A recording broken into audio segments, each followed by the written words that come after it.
projects and stuff like that at the end if you want to, or if you see certain slides where there is a question, just ask. So our background is, I started in design about 9 years ago, worked through a couple of firms, and then we launched our own firm about 5 years ago. So we're a boutique. Our whole thing is about problem solving, which you guys deal with probably every day, right? How to problem solve solutions on HVAC or flooring or details like that. That's what we do the best, right? So my background is, we're part of the National Kitchen and Bath Association. So I was the president for 2 years, and I received an award. It was the top 30 under 30 across North America. We launched our own cabinet line about 2 years ago, and the reason for that is we were seeing things being switched out. Our consumers were asking for more quality, and we're able to actually sustainably build it in Chilliwack, so it's all made in BC. And then we won a couple of awards here and there. So I actually teach at Vancouver Community College. I teach very entry-level classes for the interior design program, so we're able to hopefully instill quality into what our industry hopefully brings to you guys. Shaw's a part of our team, so Shaw is in charge of kind of business development, things like that. So if there is an opportunity to probably work together, Shaw's the person to talk to for sure. So about today, so we're going to talk about interior finishes and today's interior finishes.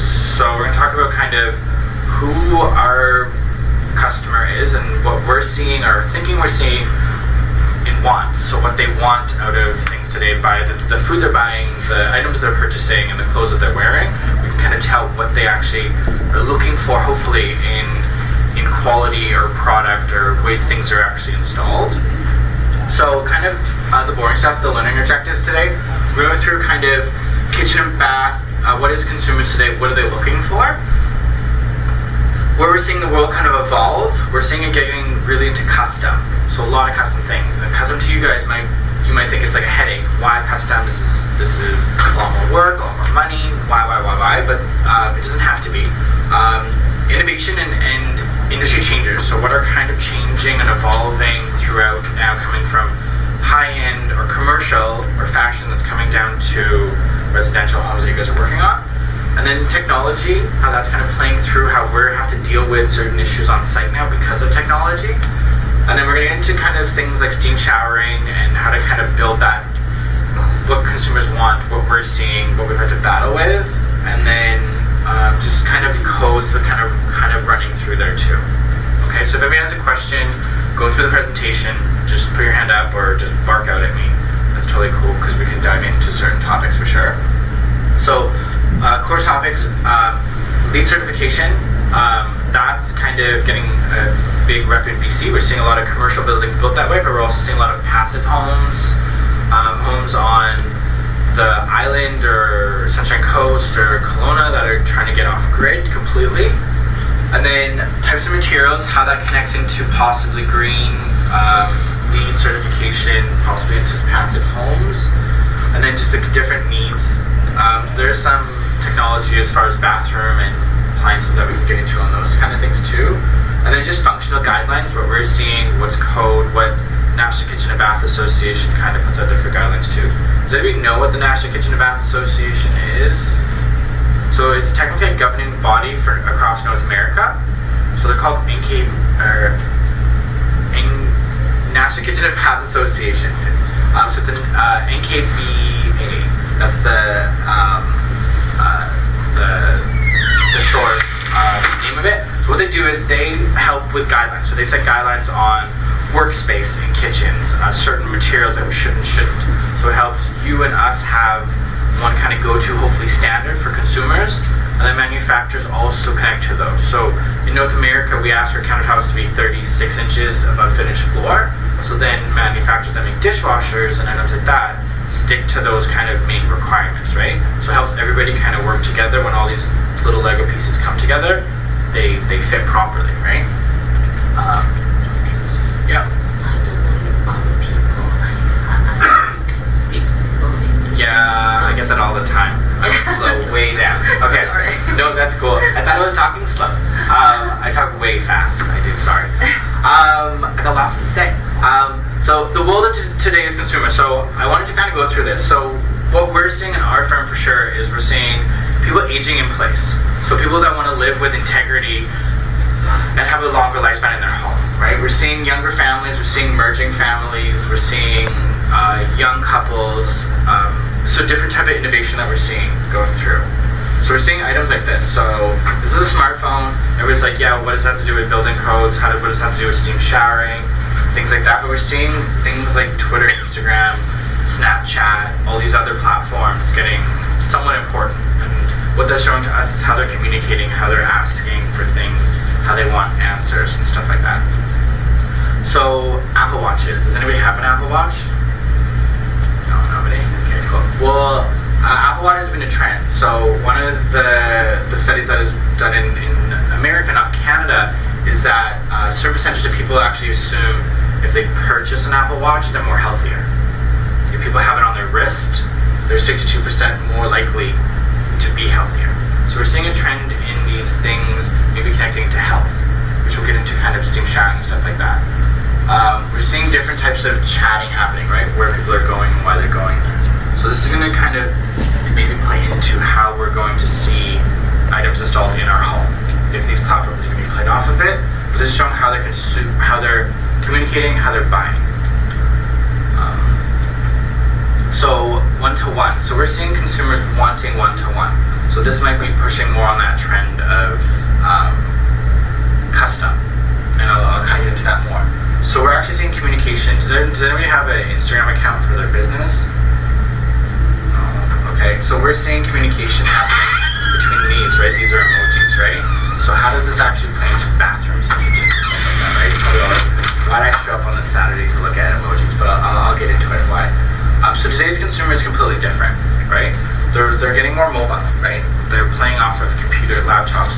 They're not stuck to a desktop in the home anymore, right? Maybe they're casual, maybe they're not, right? But there's lots of things that we can understand from this person to actually see what kind of shower to build them, or what kind of kitchen to build them, right? So we're actually seeing a different way of mobile shopping, right? People are buying online. We're actually seeing the push more to males over females making the choices these days too, right? So that might actually change out what's going to happen in the bathroom, over showering, over bathing.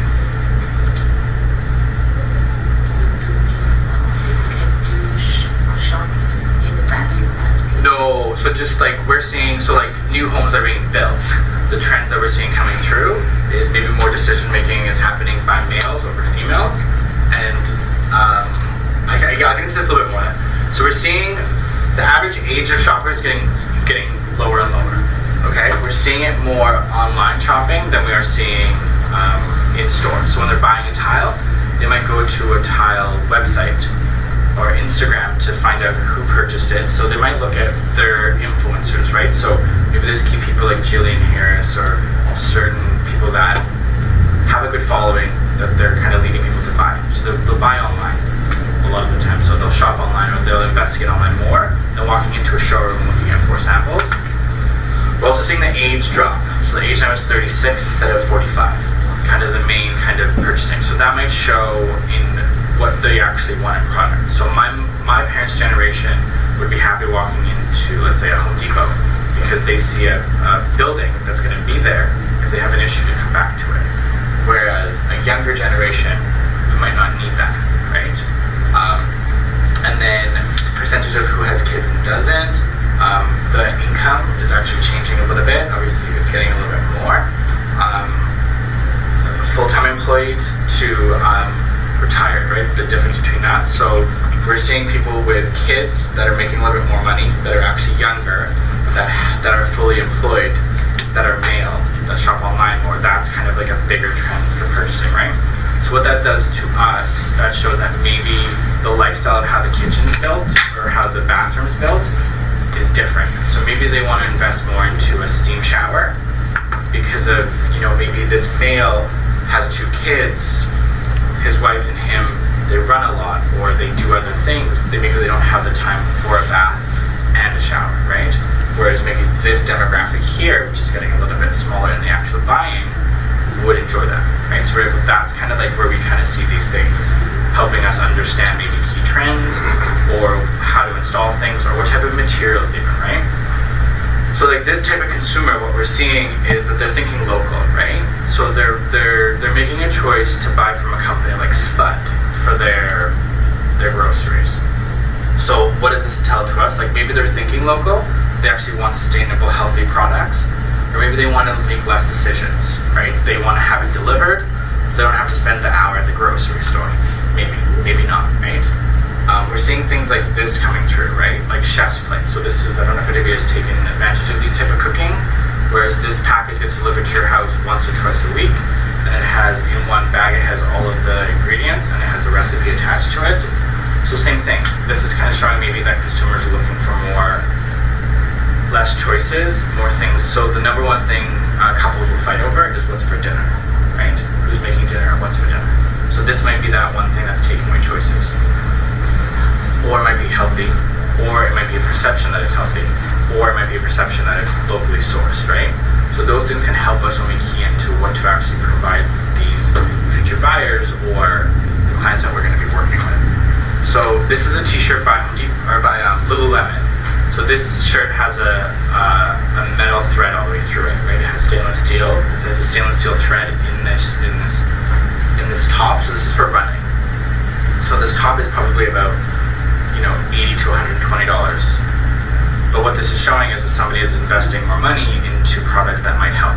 So why does this have that silver thread running through? Well, it helps with bacteria, right? It helps with smell. So that shirt won't smell with sweat, and it would actually push the sweat out of the fabric instead of absorbing it in, right? So these three I would say four kind of habits that we're seeing right now. So I know this might sound kind of just ridiculous, but this type of habit here of how they're communicating, what they're thinking of food and how they're buying it, because that matters in kitchens, right? How much it's delivered, how they stock their house. Are they shopping at Costco all the time? Are they shopping at Walmart? Are they doing this type of thing? Do they cook like this? And are they investing in products like this, right? So when we look at kind of the market, those are things that can help us kind of strategy-wise on what we can offer, what products are coming through, but ideally how we're going to communicate. But this will show what maybe is needed in that kitchen that's finished and installed, and what's in that bathroom that's finished and installed. So just kind of wanted to go through that just a little bit, just to hopefully maybe give an assumption of what we're assuming is happening. So residential living. So we're seeing things like custom homes. I'm sure all you guys work on those. So we're seeing large and small in BC. We're seeing spec homes too, right? So how do we bring that clientele that's going to be buying into these spec homes, and what are they going to be expecting? We're seeing lots of condos. Obviously Vancouver, right? That's probably one of the biggest markets here in Vancouver. We're seeing obviously townhouse, right? We're seeing that going up everywhere. We're pulling down larger homes and putting up items like this in key areas. And then we're seeing items like this, right? So innovative things like container homes. So same thing, why are we seeing this trend, right? So we're seeing this maybe it's based off of land, maybe it's based off of what that person actually wants out of life. We're seeing prefab homes, right? So IKEA right now is offering a prefab home like this. This is maybe not the best example of it, but this is actually one where you can buy the entire home from IKEA, right? So you can buy flat packed walls, windows, all those kind of things from IKEA, and that will show up, right? So why are we kind of listening and seeing this? It's like, why are you buying this? So what is the actual requirement or need that they're trying to fulfill, right? So it could be budget, it could be that they're doing it themselves, or it could be less choices, right? They just get a package of one house delivered, you have to pick 3 of them, and it's done, right? So lead and passive homes are getting really big in Vancouver, I would say, especially if we're looking at remote areas, maybe like the Sunshine Coast. There's a couple in the city that we've been connected to. But we're seeing items like this, right? I don't know if anybody's played with 3D printer before, or a product that's being 3D printed. No, but we're seeing this model, right? It's built out of plastic, and it's by a 3D printer. But we're seeing a need for custom, right? So what we're seeing these days is machinery like this built that'll actually build us a home, right? So this here can be set up remotely, or it can be set up in the city, and this takes less bodies, right? So literally this machine is printing with a cement or a concrete material, and they're leaving voids, right? Which they can put off an insulation or add more integrity, things like that. But they're building houses or structures with this, right? So what is the need for this and why, right? So just like here, right? Like this is actually being engineered is actually being engineered properly, right? My assumption is to withstand whatever impact needs to happen for this building. But we're seeing things like this, right? 3D printers coming through. So I'm not saying every house in Vancouver is going to be built by a 3D printer tomorrow, but we're seeing this technology coming through. So we're seeing this even in foster tree for kitchens, right? So we're seeing a need more for custom. Okay, and that's what that's telling me. Like, this is probably custom. It might be they're trying to bring labor costs down. This also probably has more consistent quality running through it too, right? Whereas, I don't know, we've had a couple projects where we'll get in right after framing, and that framing is not the best, right? Because you can't control every person every day all the way through. Whereas a product like this, or an installation like this, you can actually control what that quality is going to be, right?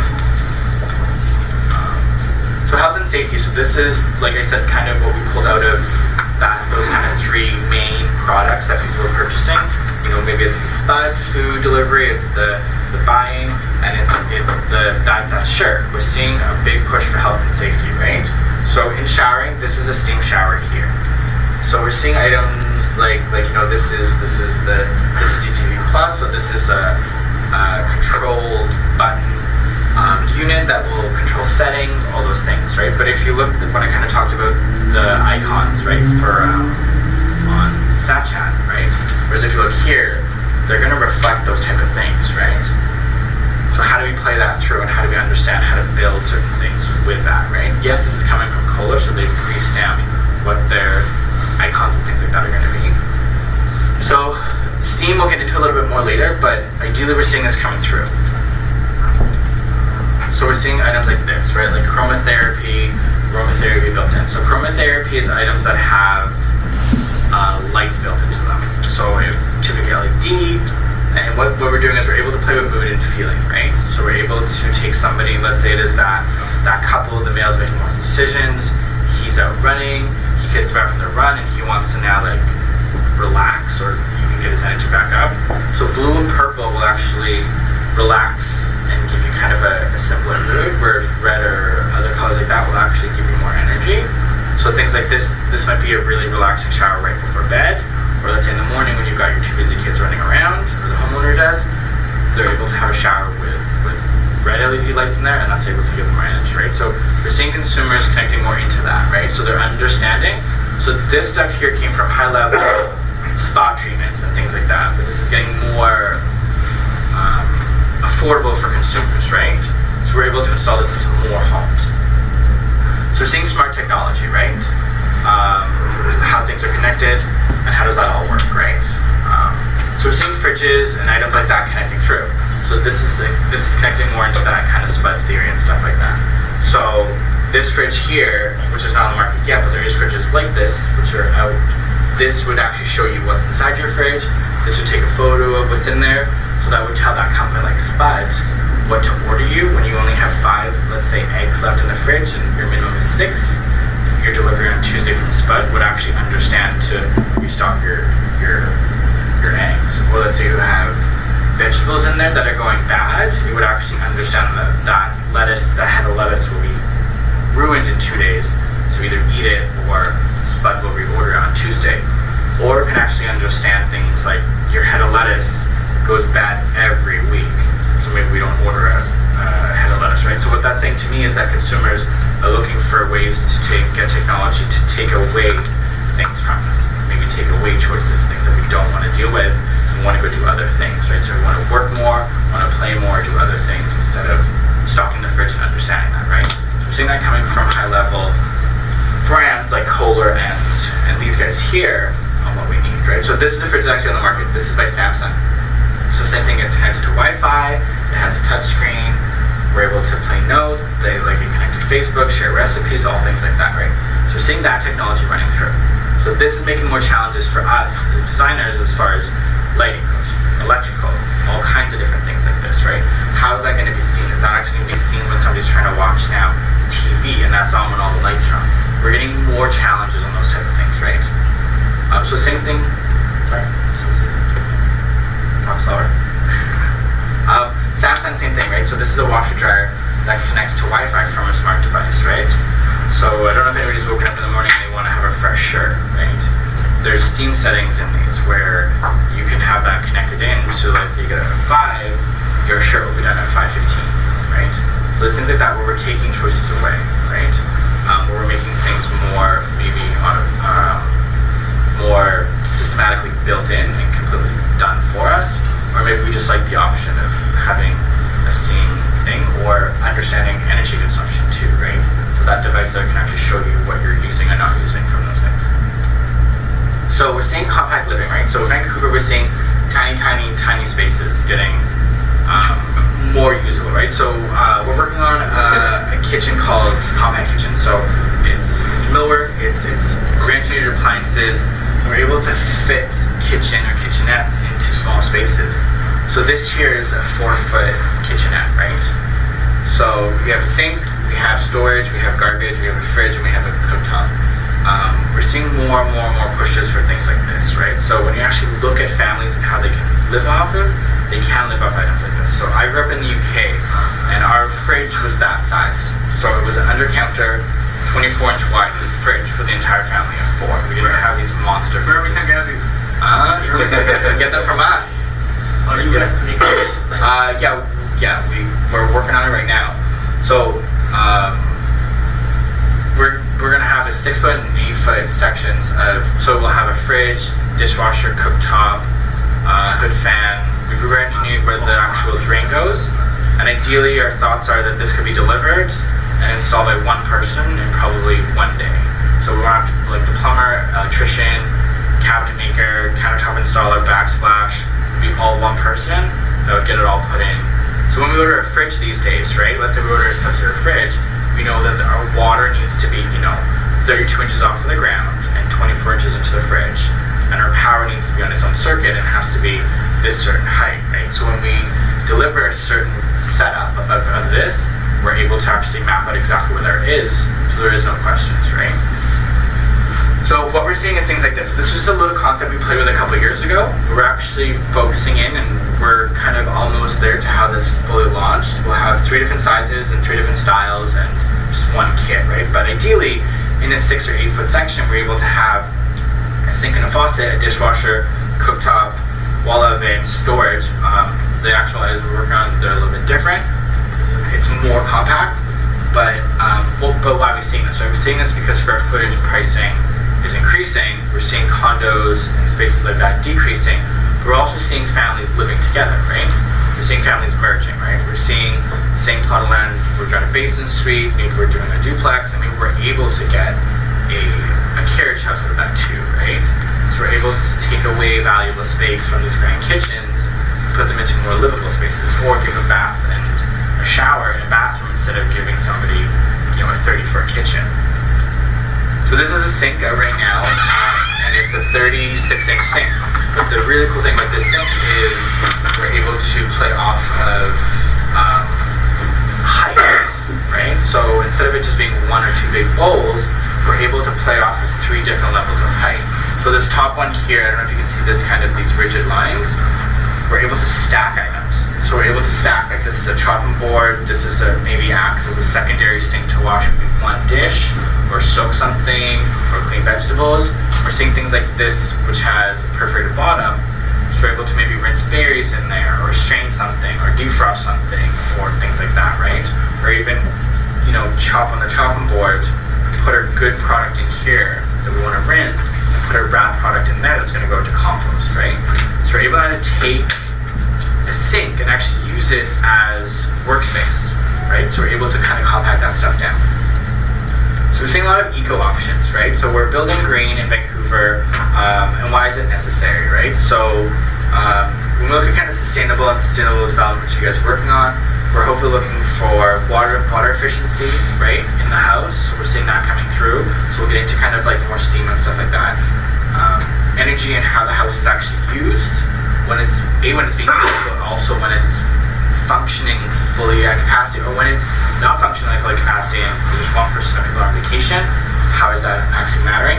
Materials, so how do they off gas, what do they do on those type of things? And then we're actually seeing a lot of push for indoor-outdoor quality, right? So, like we had the 5 Hello and Smoke, people weren't really understanding of how precious air actually is in BC and how good we have it, right? So we're seeing a really push for indoor quality of environment, so based on air or light or function or how we feel. So like environmental concerns, right? So I can send this out, or Shaw can send it out if you guys want to read through this, but this is kind of a statement that was put out there on why we're pushing for this kind of stuff and what matters, right? So does everybody know what LEED is, or LEED certification? So it's a leadership in energy and environmental design. So it's a governing body that if you hit certain criteria, you can get awarded with bronze, silver, gold, platinum for your build or for what you do. And that actually takes into account everything from start to finish.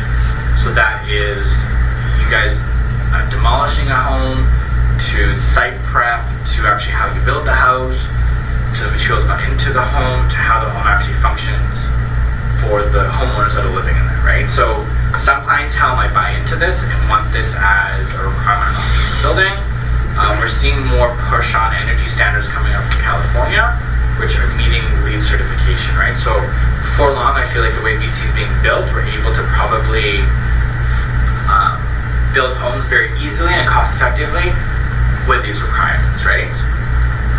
And this is kind of going through, it's a rating system. It's based off of, like I said, it's based off of all those key things, right? The prep, the build, materials, and the sustainability of the actual health and environment for the person living in it, or the impact it's having around it in the city or wherever it may be. So we're seeing items like this, right? So does anybody know what this is here? Yeah, this is a roof, right? This is materials, but this is from Tesla, right? Tesla, the car guy. So they're building roof systems right now, right? They're doing like a shingle look. They're doing like a shingle look like this. It's like they're solar, right? They're solar panels, but they look like this, right? Yeah. So I think the material. I think it's like there's composite, there's metals in there. I think there's like the glass. It's all kinds of ways to attract the sun. So the material is going to be used to be dark. So black, dark colors that actually attract light, right? Instead of lights like white or reflect light. So this will attract it. And we're seeing a push for this, right? So this would obviously connect into LEED, A, because of the material itself, but then also the sustainability of the home after the build. Can we use this in here now? Can we use this here? I believe so, yeah. So BC Hydro give you the Rebates?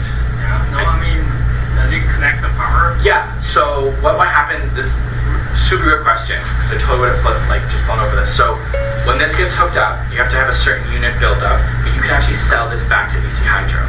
So Hydro will buy this from you, right? So, and it depends on the time that you sell it.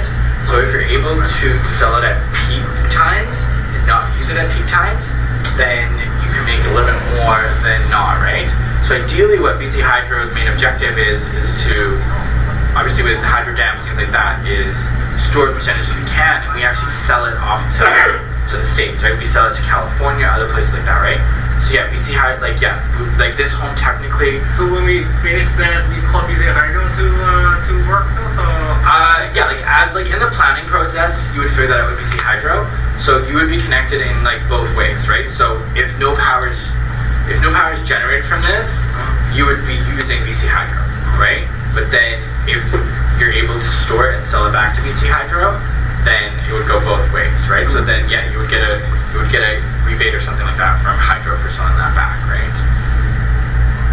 But yeah, so it would be there's equipment that comes along with this, but the actual material and the install for the roof system is supposed to be the same-ish cost as a half-decent roof system that's getting installed, right? So it's not ridiculously priced, but the generator, the storage unit that connected to Hydro, that there might be a one-time larger fee than just hooking up to Hydro, right? How much That I don't know for sure, but Is there any real project in Kura? I don't know. We haven't used this yet, but I can dig in more and we can get that info out for sure. Same thing. But Pardon? could from Tesla from one house in West Vancouver. Yeah. One about 100,000. Really? Yeah. For the whole system? Yeah. Or just the roofing system? You know, I want to build a house, Yeah. new house, and just for this house. Just for that? Okay. Okay, cool. Yeah. When I was reading up on it, Yeah, for this 100,000. yeah, okay. When I was reading up on it, it was supposed to be compatible to like a typical like roofing install. You know, as I heard in USA, it's free. Yeah. Yeah, just like give them free and Okay. maybe I forgot that. The whole system. But for here for Canada, we have to pay. Okay. Yeah. I can look into that more because I know the generator and all those other things. I know that they're costly, but Does this system need space, in a specific space for the generator? yeah. So my understanding is, has anybody seen like an electric car port that you can put into your home? It's like one of those. So it's not supposed to be massive. I don't know what they would, but my understanding is it's like 3 feet by 2 feet. It's like a wall hung unit, and it's just the way everything's wrapped into the grid back and forth. That just means it's like you can't just plug it in your garage and be done. There's a little bit more work that has to be done. And I believe then there's an like an exterior thing that's attached outside a remote or something like that that would actually do with storing it and pumping it into that. We got a home right now that we're working on it, and we're putting 2 ports in the garage for electric vehicles. And this would be something that they would be inclined to look into, but I didn't realize it was that much. But we're seeing things like passive homes, right? So we're seeing getting away from these, right? So this is just like solar panels here, and we're seeing items like that coming through, right? So we're seeing it looking like a generic product. So we're now battling on design and style. We want it to look good. We also want to have that energy saving, that LEED certification. Are you trying to build that? Is the home going to be LEED? Good for you. Good for you. So passive homes. So I don't know if everybody knows anything about passive homes. Passive homes are things like air intake, exterior, things like that. How thick the walls are, the way windows are placed with lights and things like that. How thick the doors are, but also fireplaces, right? Like we can't really install fireplaces, so we're like seeing a change, right? So this is kind of the main requirements with LEEDs. So like water efficiency, energy. So those panels might fit into that.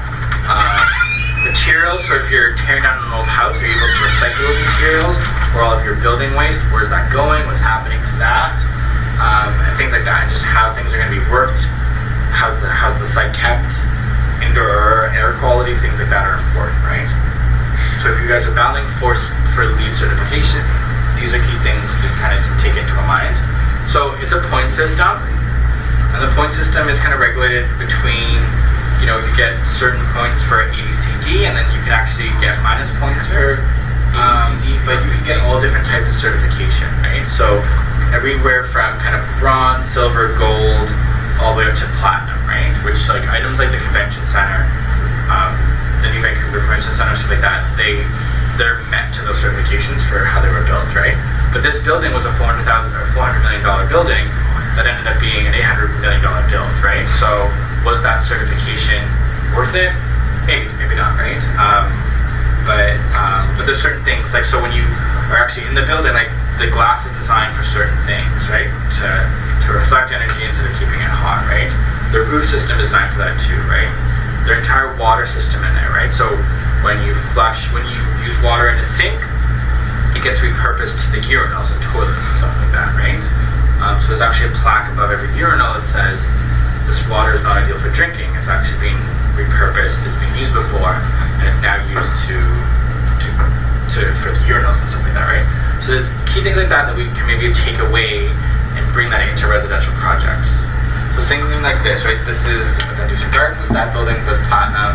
Telus Gardens, that was platinum too, right? So we're seeing all these commercial buildings, but we're seeing a more push, I would say, or a more wow by consumers to bring this type of feel into it, right? So it could be just a fuzzy feeling that the homeowner's getting, that they know that their build and what they dealt with was good for the environment. Or maybe it's that they understand that this is going to be impactful on them, and and their kids in the future, or maybe it's a selling tactic, right?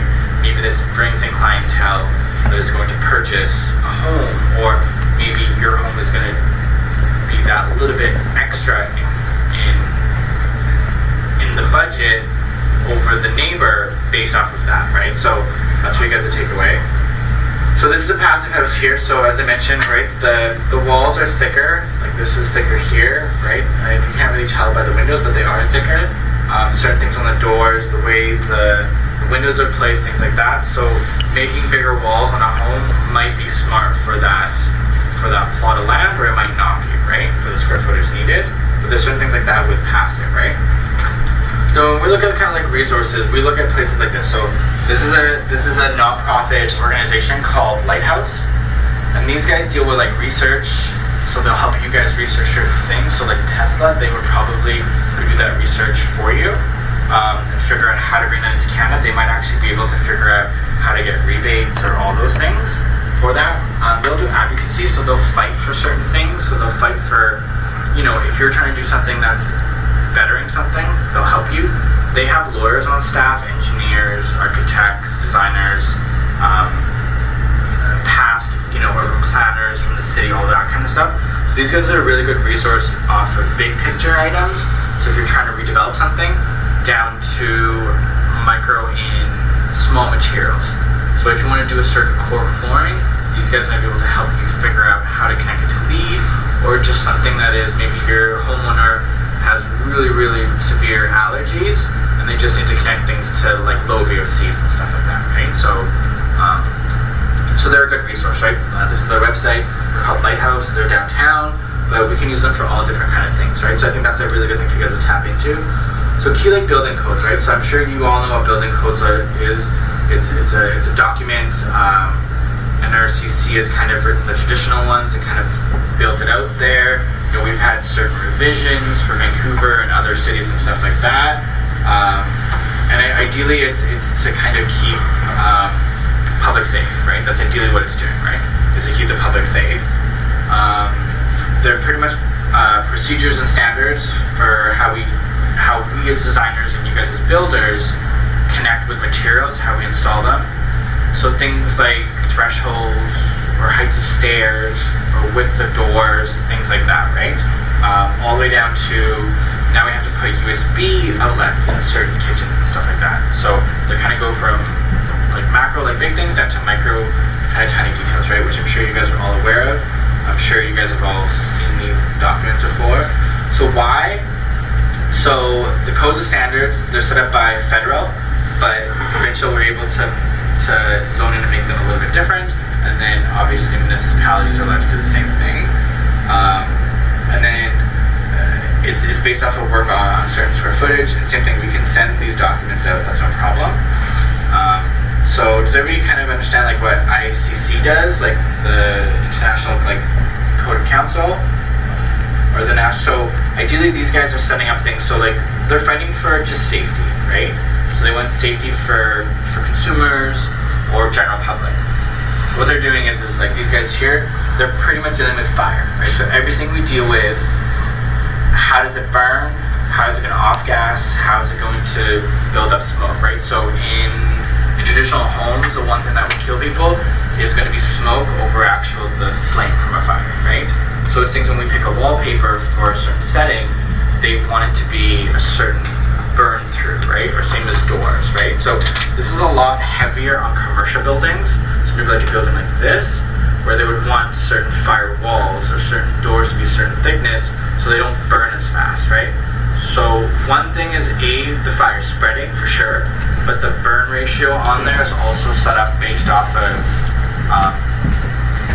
the smoke, right? So if something burns faster, it might give away a lot more smoke, right? And give that person less time to actually get help or get out of the building or get to a safe spot, right? So that's kind of what these guys will do. So there's, like I said, there's three kind of main levels. So there's national and federal. So NBC. So they're the National Building Code Authority. And then we have provincial. So it's BC building bylaws that we kind of deal with. You guys do it probably all the time, right? And And they do all kinds of different weird things too, right?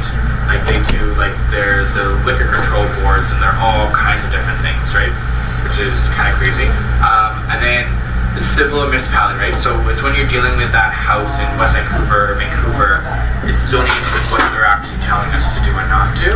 So we have to install louver handles down all interiors, or we have to have an accessible bathroom on the main floor. Those things will actually get from kind of civil. Provincial will be more like major fire, major area codes, and then federal will be kind of like we have to build it this way. Okay. So ideally, what they're trying to do is they're trying to tap into responsibility, mostly, right, and then building practices, and then fire safety is probably the number one, right? Because we're going bigger and taller and more confined. So like I said earlier, like when we're trying to build those compact kitchens, maybe we want to put them in a home that has a basement suite, it has a duplex, and it has a carriage house. So now we have technically 4 different, families-ish, if you would say, living in the same plot of land where one was. So we're dealing now with how do fire trucks get in there, how much water for hydrants and how close, right? Access for vehicles, how they're parked, ambulances get in, can they get out, things like that, right? So now they've got maybe they have, because there's 4 units, the fire department actually has 12 bodies to get out of there instead of maybe 3 or 4, right? So there's things like that. That's why fire is getting really kind of pushed heavily in Vancouver based off of how we install sprinkler systems, type of doors, type of materials on the doors and things like that.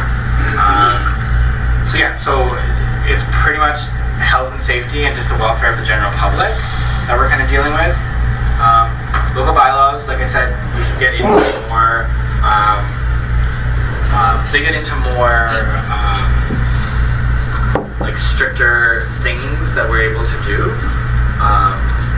And then, so the 7 main reasons for fire safety, so I kind of went through, but ideally we want to prevent or detect, right? So we've got to put fire alarms or smoke detectors, things like that in. So when I talk about chromotherapy, right, with that shower that has that light, we actually have technology now to put in LED lighting throughout the house, and let's say there is a smoke detector or carbon detector or something like that that actually absorbs or understands that there is something, the lights can actually change color and stuff like that too, right? Instead of just being alarmed somewhere in one room, it could actually be a flashing red light throughout the entire house, right?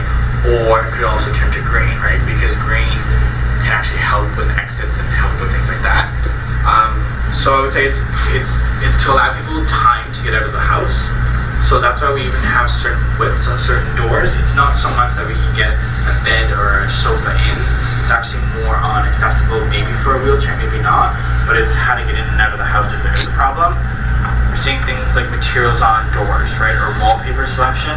Even this carpet, right? This carpet has a burn-through ratio on there, so it'll tell you if it's a 2-minute, a 20-minute, or a 2-hour wait for this thing to burn all the way through. And all of these products are tested by different bodies, and there's a council that kind of reviews them all to make sure the environment is correct of how they would test it. They set up like fire extinguishers, accessible things like bedrooms, and we have to have windows and stuff like that installed, and doors, for exits, but also for somebody to actually get in and help too, right? Stairwells, things like that, right? So that's kind of where they kind of sit. And that's when we get into like combustibles over non-combustibles, right? So as a designer, we need to deal with things like, let's say we're installing a gas fireplace with X amount of BTUs. We have to understand the distance between the floor to the bottom of that fireplace, material wrapping around it, and then what materials around that can actually burn or catch on fire and things like that, right? So it's not just saying that like you have to install this type of carpet, it's not telling us where and how we can install this thing in ratio with other things. So it's things like gas fireplaces or cooktops and things like that. So one thing that we're seeing in technology-wise, why technology is helping us, is induction, right? Induction cooking. I don't know if anybody has played with induction cooking before. No, so induction, it's technically like this magnetic field, all this kind of stuff within, so it looks like an electric. But if you touch it, it's not hot, right? It's a cooking element that's not hot. If you touch it, it transfers through metals. So So if you put a metal pot on there, the metal pot will heat up. So it helps with energy because it's not wasting as much energy. It just heats what it has to heat. But it also can help with things like this too, right? So maybe we see that coming into more fireplaces or things like that. And like I said, the ratio of how things burn, they start between like half an hour, 1 hour, 2. So anytime you look at a material, typically we'll be able to find if there's a burn ratio on there or the rating on there. And the higher obviously is because it's less likely to burn as fast as other products, right? So I kind of went through combustibles and non-combustibles. It's literally kind of what materials we can and what we cannot use around certain other things. So whether it's a gas range or a fireplace or a hot water tank or all kinds of things like that, right? That we can and cannot use. And then, like I said, there's a standard how they test it and where they test it, and there's a governing body that will kind of go through it. So non-combustibles, over combustibles, like things like steel, iron, concrete, and masonry are kind of non-combustibles, obviously. And those are materials that we maybe can use more, that we don't, right? We're using a lot of woods, drywall, things like that, whereas we're able to play off of these as more, drywall's fine, but, and then wood combustibles, right? So we're looking at things like heavy timbers, so we're doing all of these open ceilings with lots of beams, which can actually pull away from the actual way the home was actually built for fire rating. Like treated woods, and how kind of things spread, right? So when we're building a home or let's say it's a grand open concept space, we can look at what kind of timbers we're using, and maybe that's why we actually go to a steel beam over a lamb beam or something like that based off of the burn ratio, right? And that's kind of where that's dictating. I would say the more we're moving forward, we're going to see probably a municipality telling us more about that we have to use this type of thing based off of probably fire and stuff like that, right? So there is like a different type of rating in there, right? What's good and what's not. So things like substrates, these are all different sections in the document, like that you can take a look at. But like we're allowed to put combustibles on floors, right?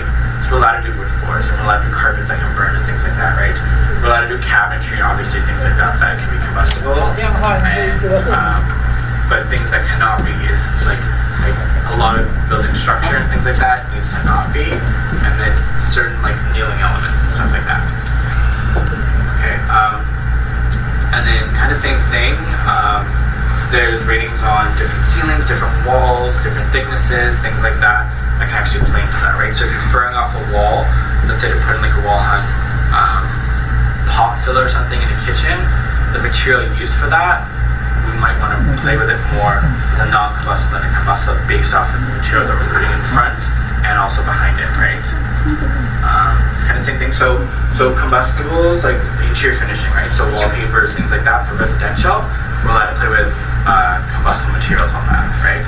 So things that we're kind of pushing more into understanding how they burn more is things like doors, windows, and trims, right? Obviously lighting elements, things like that, there really isn't any burn ratio based off of those. So like chandeliers, pot lights, or pendants and things like that, there really isn't. So flame spread ratio, I don't know if you guys have talked about this with any of your projects or anything like that, but ideally when we're looking at that, it's when we're trying to make these open concept spaces, that's where it kind of gets into the biggest thing is like how big is this flame going to spread with whatever kind of sprinkler kind of or diffuser situation that we have based in there. So things where we see that is a lot of like paints and wallpapers, right? So depending if it's going to be residential or commercial, there'll be a different rating on it, pretty much. So it's simple, it's on the back of the wallpaper, or we can ask the paint supplier to send us a data sheet and figure that out, right? So there'll be a different ratio based off of a bedroom in a house to, let's say, a main floor of a hospital or something like that, right? So, and then this year is kind of where we find all the data for that. So like we'll see like brick, tile, and then kind of what it would say there, like how it's finished, all the way down to, let's see,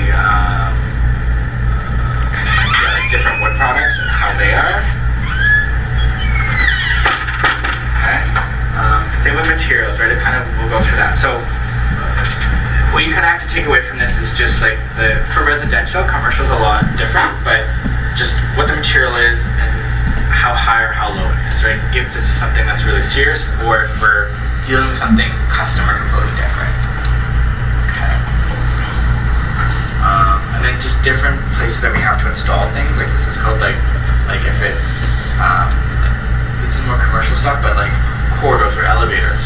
And we're seeing, more residential homes that we're actually building elevators and stuff like that into, right? So we are pulling some of this commercial code into residential, or should be. So our firm, what we kind of do is we build you a plan, right? So that's what ideally a design firm or an architect should do. We should help build a plan, right? So a lot of this information of like who the customer is, what they're buying, how they're going to live. Is this home LEED certification or going for LEED certification or a passive home? Is there items I want to look at for health and safety as far as the VOCs and how people breathe and live in the house? Is there things like allergies and things like that in the home? Those can all be pulled out of things from building codes for sure, because we can actually see the VOCs and stuff like that on there. And then we kind of build you a plan, right? So ideally, like drawings, right? A lot of people see drawings like this, right? So they're very conceptual. But how do we actually build this into wearing correctly in the space for how things should, transfer through 10, 20, whatever years? How does it get constructed right by you guys? And how does it meet building codes? And then be like fire safety and stuff like that, right? So I'm sure you're all familiar with these here, a set of construction drawings, right? So the construction drawings will start with like a title page or an introduction to whatever it is, showcasing the space, who's working on it, what are the key items on there, and then getting into kind of like the index. So what is the project, how is it built, who the architect is, whatever design teams are involved, and that's kind of the main go-to, like you guys' contact, stuff like that will be on there. And then we get into things like this, right? So like master format. So where would you find those finishes, right? So when we're looking at things for, let's say it is a wallpaper that we're looking at the wear through of the burn, we're able to kind of take a look at that and understand it. And then also things like metals or masonry and things like that. So even down to like blinds and items like that, and how they will burn or how they will connect, right? So that we typically would find on that master format. And then we get into things like floor plans. So one thing I would say, hatching on floor plans, right? So we're able to understand if this is hardwood flooring or cement or a tile product, right? So we just actually went out and created a brand new house that was built. And when you walk in the home, it's all hardwood. When you get to the kitchen and the spice kitchen, it's tile flooring. And that tile flooring is actually, there's a little threshold, like a transition to that tile, right? So my thought on this is that this was not planned out correctly, right?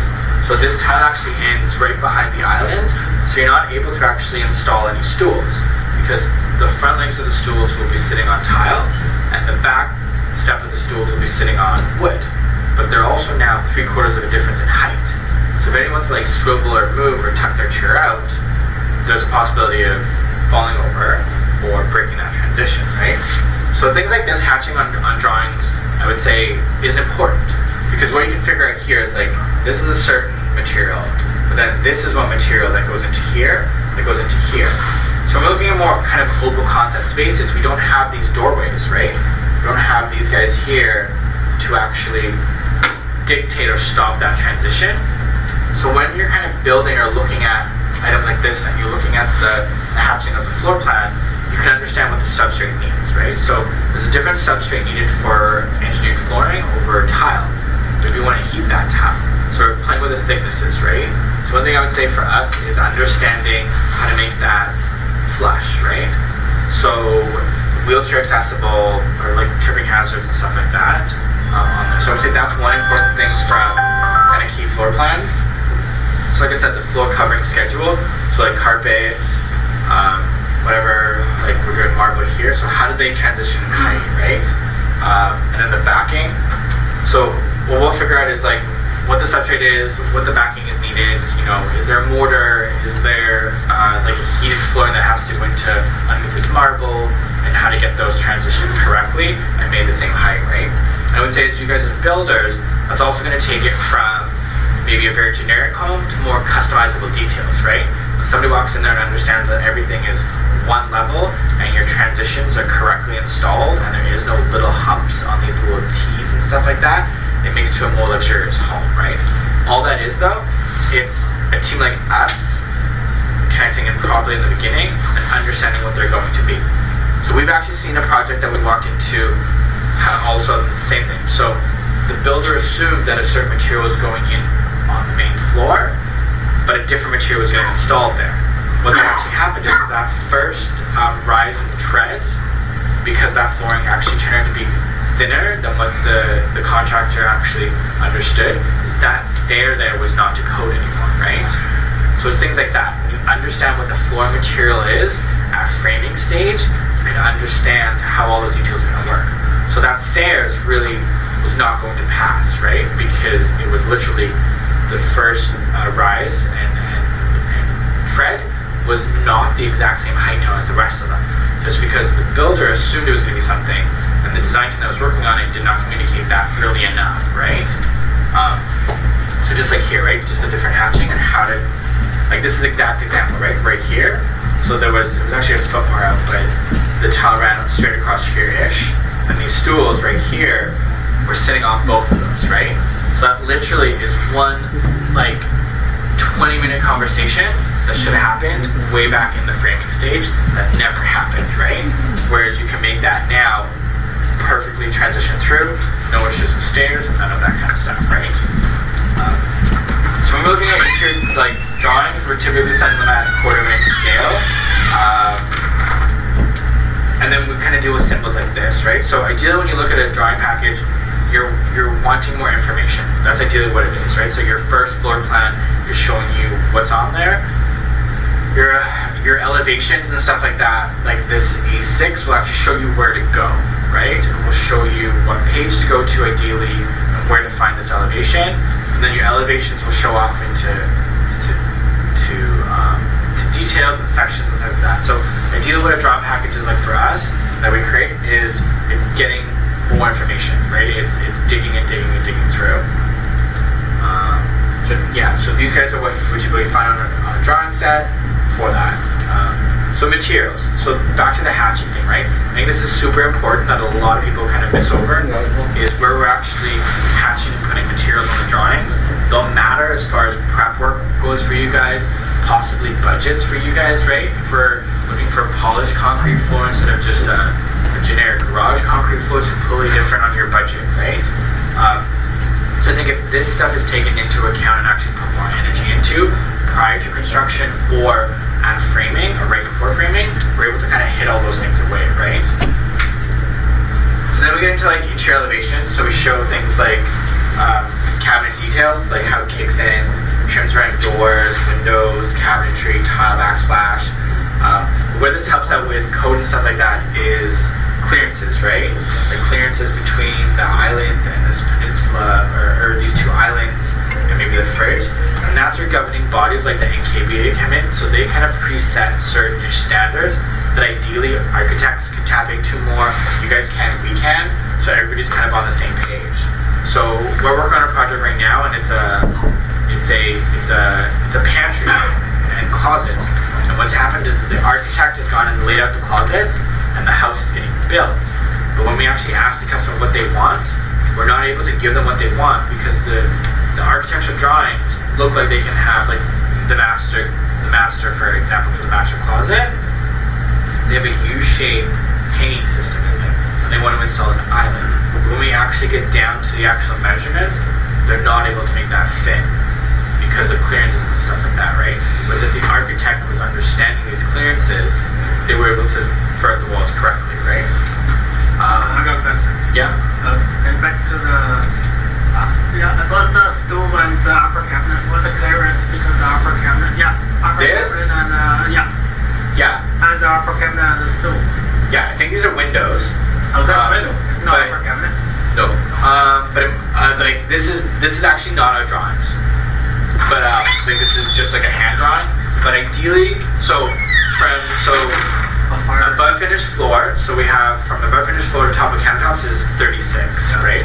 So ideally we want to have between 18 and 22 inches from the top of the countertop to the bottom of the cabinetry. If we're dealing with gas, yeah, 18 to 22 inches is ideal. So if we're dealing with gas, each burner we're going to have an arc that's going to go left or right, so to kind of show us where to go. So we can keep that distance like 18 to 22, but maybe if we install, let's say, a 30-inch gas range, we actually want those cabinets set back to like 38 in width. And ideally on a gas range, we also want to, like, let's say we install a 30, we want to have enough safe fans coming through there, but we want that fan to maybe be a 36 inches wide, right? So if it's gas, there's things like that where we can play with it. So we install a 30-inch range, go with a 36-inch hood fan, because then that's giving you the correct kind of it's correct for ventilation. It doesn't have to be though. And then we automatically push those cabinets out because we did that to 38, so then they can sit at 18 or something, right?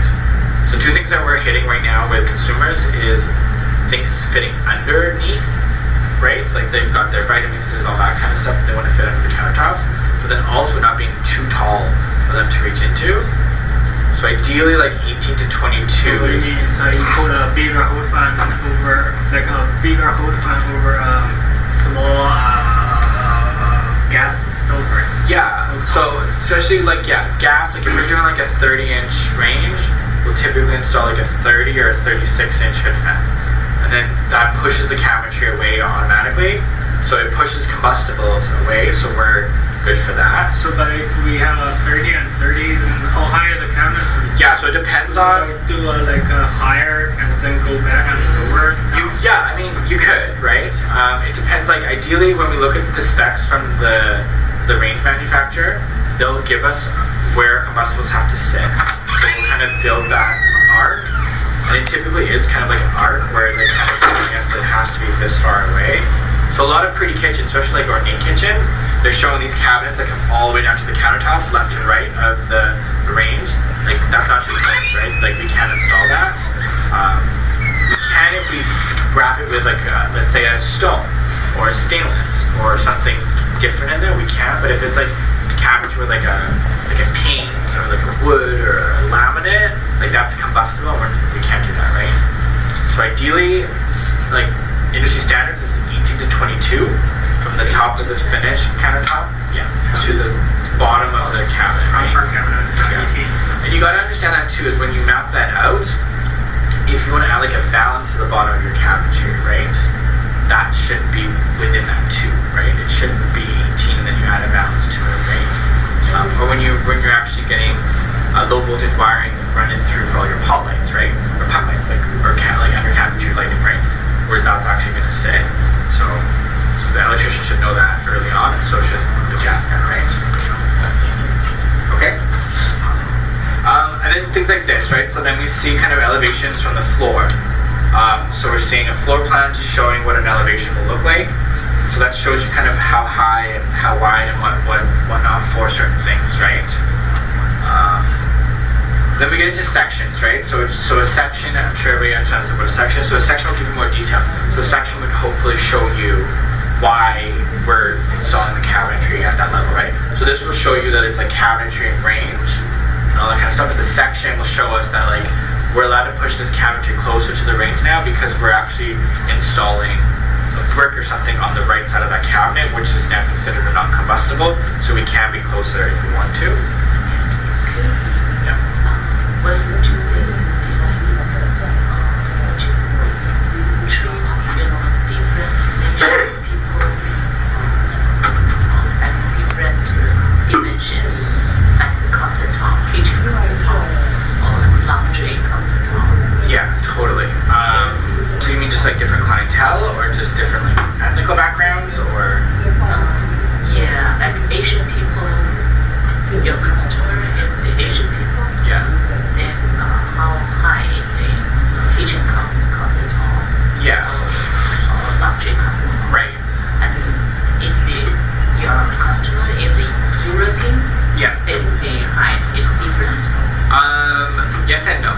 that's a really good question. The question is like, do we play with different heights in the kitchens? We do, but the one thing is in North America, our appliances are standard heights, right? So like a dishwasher is set to, 34 and a half for the height of it. So they kind of regulate-ish on how we install kitchens, but there's ways around that, right? So we've had lots of, we're doing universal kitchens, so families that maybe live in a wheelchair, or they're a little shorter or a little taller, we're able to play with that, right? So we're either able to build things up and make them taller. So right now we have a couple where he's super tall, so we're making the island taller, and we're making certain other areas a little bit lower for the wife. The wife likes to bake, so we're lowering a little bit of things. But when you do that, you have to understand the actual appliances, right? And how they're going to work. So you asked laundry rooms, right? So we This standard for the yeah. So right now it's in between like 36 and like 42. So 36 or 42. right now, yeah. So what's happening is people are buying really tall washer dryers and they're wanting to stack these drawers under them. They're buying from the appliance companies too, and they want to put a countertop on top of that. So when all that gets built out, it's like 42. So for me, for laundry, it's way too tall, right? Unless it's for somebody that just wants to have storage on there, right? So maybe it's they have folded clothes there that they're just pulling straight out and going. But if somebody's trying to fold on this or store on that, it's too high, right? Ideally, want to be probably like 36 washer dryers are. So the normal height is from 36 to 40. Just based off of the washer dryer sets that we're purchasing, yeah. But I would say 36 in a laundry room is typical, just standard of what we're installing. The other side, the sink, where the Sink, sink yeah. So that would be like 36. Yeah. But I would say like folding height would be like 33 to 36. Yeah, like if anything's like fold clothing or things like that in the laundry room, I would say 33 to 36.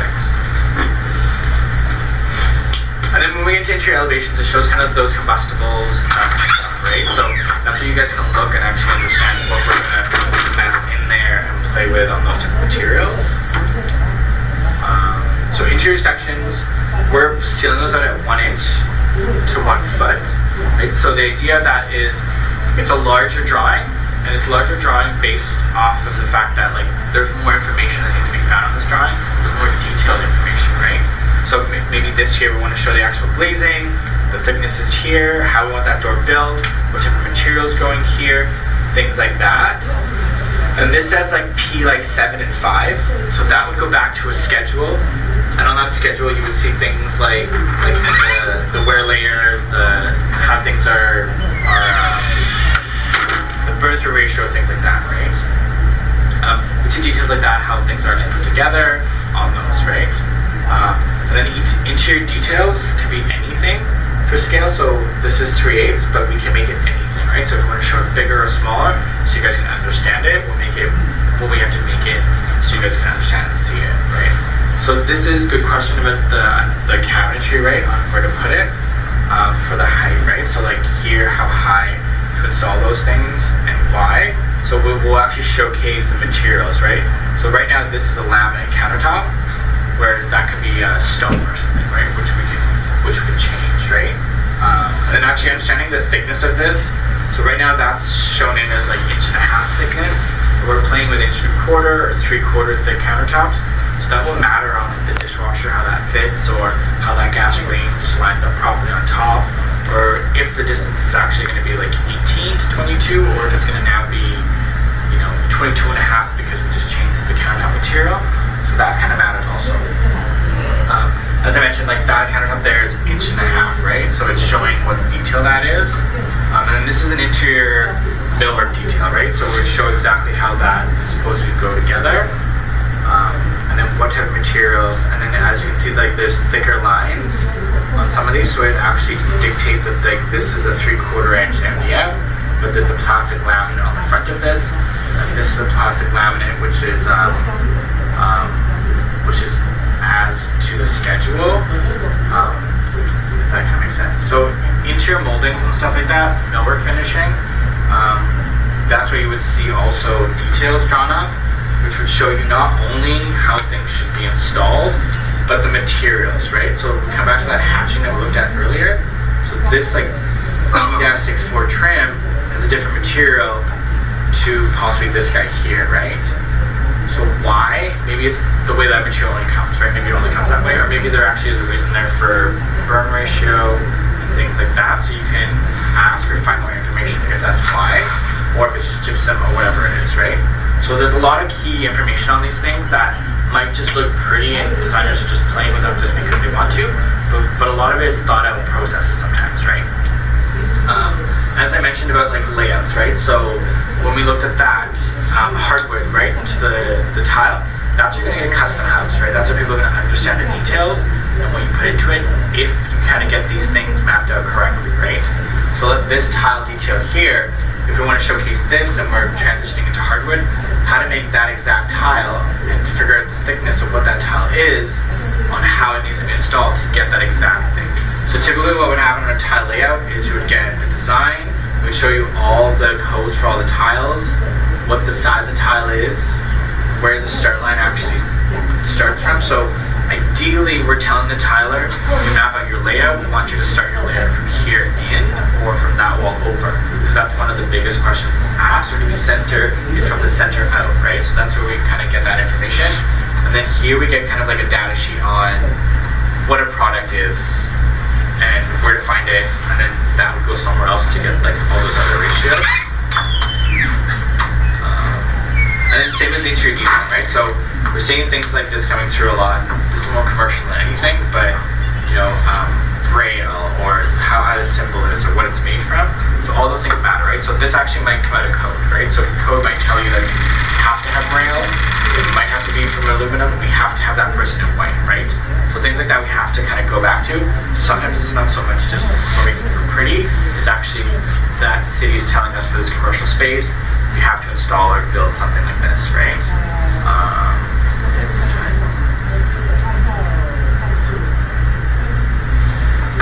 Okay, cool. Does everybody like a pee break or anything like that? No.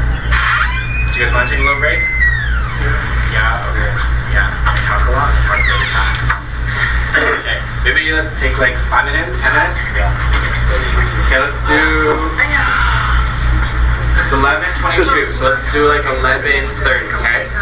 Also talking super fast, 11:30.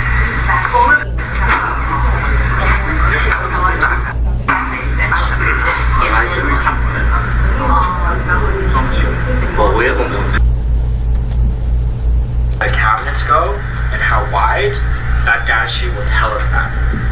Okay? So data sheets look like this. So we get them all different ways, right? We get them from, like I said, the range, right? The wolf range. Or we'll get them for products like masonry and stone, furniture, which we don't really do too much of, and I'm sure you guys don't do too much of. Or like maybe like faucetry, right? So faucetry these days are getting really complicated, right? We're doing wall-hung faucets, wall-hung toilets.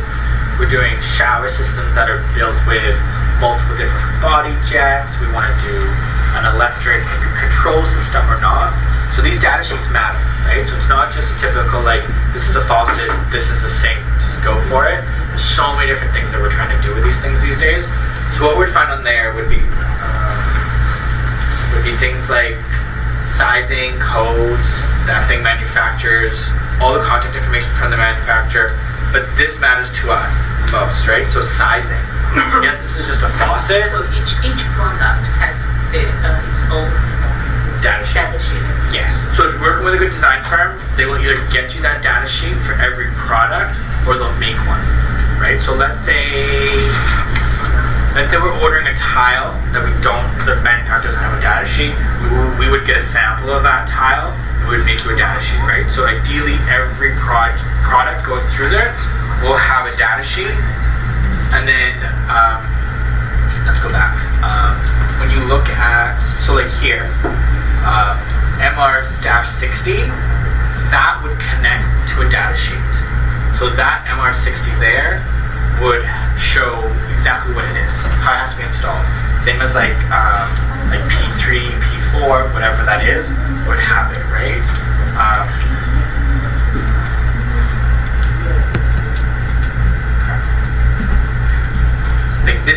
kind of getting there. For sort of an image, size, where it's from, the code, the color, pattern, the manufacturer, all that info's on there, right? So there's no guesswork, right? So then we have a data sheet. So every product has a data sheet, right? So every product goes in the house, you should have a binder, should all be in there, should understand what it is, right? Because, like I said, that one gas range, or if it's dual fuel, it's gas and electric, will change lots of different things, right? It will change your electrician's quote, right? He has to do maybe a little bit more work. Actually, where it goes matters, right? Then he has to maybe come back in and hook it up.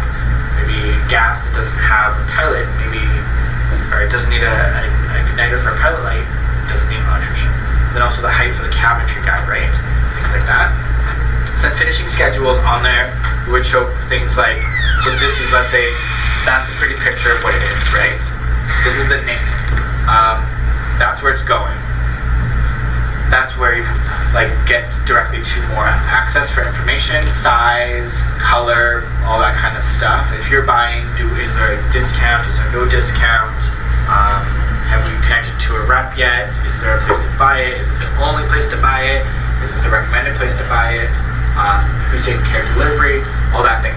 So our finishing schedules will show products, where they're going, what they are, who made them, what the size is, what information connects to it, right? So let's say it's a tile product, right, where we're installing, let's say we're installing a porcelain tile that looks like natural stone on the floor and on the wall, and one has a matte finish, one has a gloss finish. When they both show up to site, you're not going to know which is which, right? But when we map it out in a finishing schedule, there's a code, there's a color, and a size. So ideally, when those boxes all get delivered, the tiler can understand that this is for floor, this is for wall.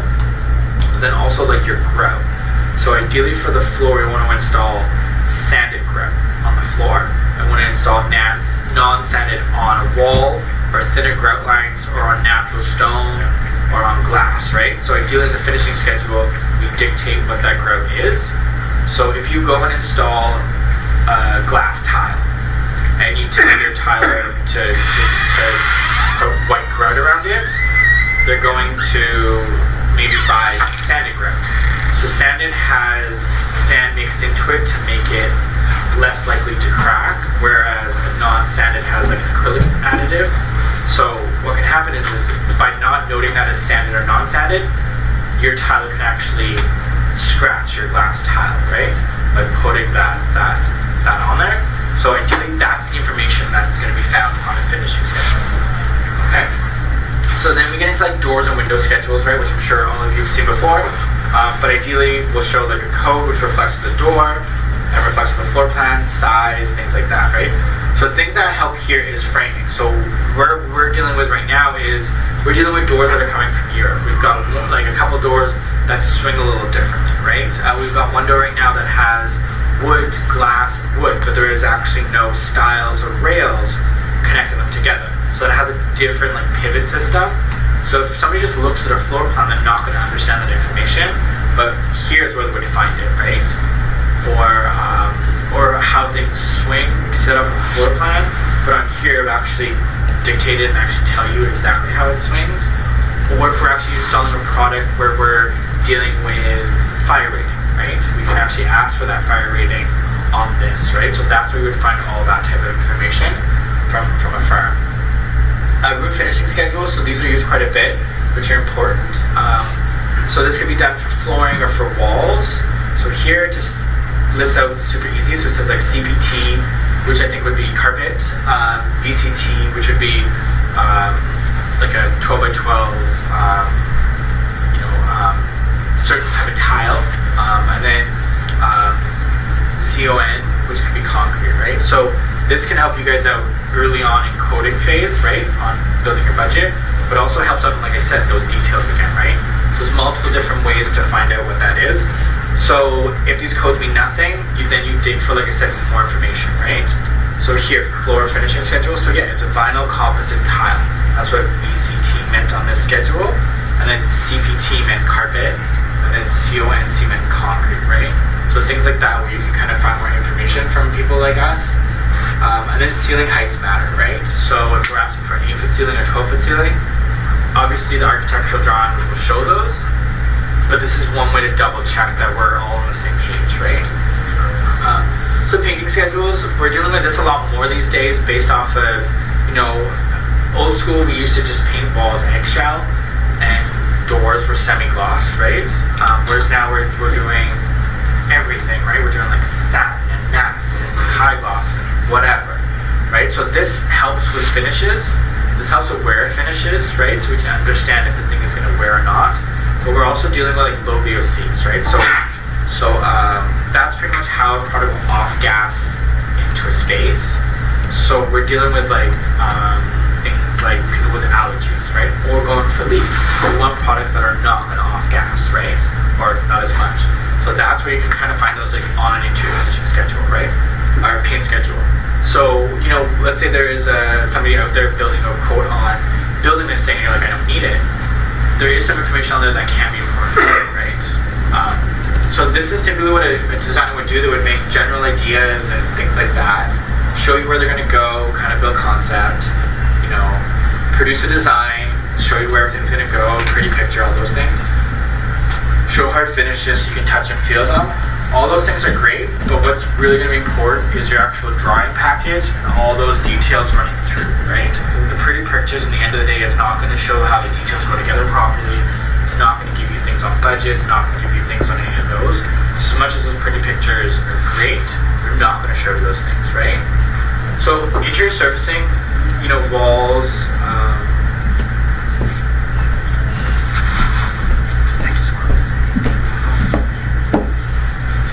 This screen's smaller on this one. Okay. So materials that we're going to kind of look at is like paint, wall covering, wallpaper, stone, glass blocks, plaster, decorative laminates, tile, cork, all things like that, right? So all these come back to building codes, right? So where we can put these things as far as where they're saying we're allowed to do combustibles, non-combustibles, what are combustibles? Even in building codes, we're looking at things like slip resistance, right? So how things will actually slip in a bathroom or not slip in a bathroom, things like that. So flooring, there's tons of different types of floors out there, right? So where do you start? So I would say for residential homes, we're dealing with like carpet, wood products, stone, laminates. We're getting into like cork products these days, which I think it's environmentally friendly-ish because it's got a good regrowth. So cork is literally, it's a bark of a tree, right, that they harvest, and it grows really fast and keep harvesting it. Obviously tile, we're doing epoxy floors and concrete, right? Bamboo. So bamboo has been known to be very eco-friendly. Everyone assumes it's very eco-friendly, right? Because it grows so fast. But bamboo itself is very eco-friendly because of how it grows. But the process on how we actually build it into materials is not so friendly, right? So we have to kind of look at that too when we look at products. So because bamboo is so dense and it won't absorb materials, it has to go through a lot more water and a lot more energy and a lot more other chemicals to make it into flooring or into countertops or butcher block or things like that. So the raw material itself is really good, but when we build it into building materials, it's very bad, right? So it's not an actual eco-friendly product. So LEED would understand that, but a general homeowner wouldn't understand that, right? So wood products, we can send all this out if you want to have all the verbiage. Shop, yeah. So when we look at wood products, our kind of descriptions and how we talk about it is kind of all of these different words, right? So we're looking at plain sawn, quarter sawn, end grain, what is end grain, sapwood, heartwood, veneer, right? All those things matter on what the actual wood product is, right? So this is a log, right? I know it's back to like design school, but the most inexpensive way to cut down a tree is to literally just cut it on plain sawn, right? So those old kind of old kitchens that has those kind of like cathedral, kind of big, like very like this type of wood here. So the most inexpensive way to cut down a tree, right? Simplest way. Whereas quarter sawn, we're actually cutting through here. And if you look at that, we're only probably able to get like that many big pieces out of it, right? But then we also get this kind of I call it stretch marking, these kind of bands on the wood product, or we get into rift cut, right, or rift sawn. So that's this, how they know how to slice into the wood properly to get these this type grading, right? So if you look at majority of what people want these days, as far as style, very clean, very contemporary-ish, they're leaning toward more the rift, right? So rift, even though we're looking at maybe a wood product that we think is sustainable, the way, like, our wasting here, I don't know if you can kind of see these, like, little gaps in between, that's all waste product, right? So that will go somewhere else. They'll probably make, like, pencils or sawdust that will go into something else, or this will be chewed up into, like, an MDF or something. So it will get used, but the actual product coming out of it for what we want, we do have waste involved, right? So there is, and so that's kind of like just the difference between plain sawn and quarter sawn. So when you're looking at quoting out kitchens, let's say, and somebody's talking about plain sawn or quarter sawn, there will be a price difference-ish, right? I mean, it will be double, but there will be a price difference, right? So this is when we talk about, like, end grain. So that's what these guys are here. They're all different end grains, different woods, right? One thing to take into account for end grains is that it absorbs stain completely different. So anytime you cut a piece of wood, different sections of it will absorb stain differently, right? Which could be a really cool look, or it could be not so great, right? That's kind of hard to see, but so then, yeah, like, we can send this out too, but like this is like growth range, heartwood. So some people really want this intersection, right? Some people don't. Sapwood is here, so that's kind of showing different growth and stuff like that when we talk about it. So sometimes when we're speccing out, we want sapwood, whatever, or then that's kind of where we're getting it from. So veneers. So veneers, I would say, is one of the biggest forms of materials these days, because we're doing a lot of flat surfacing. So like this here is like solid wood, right? But if your desk's a veneer. So veneer does a couple things for us. Veneer is more sustainable because we're taking very thin pieces of maybe exotic woods, maybe not, right?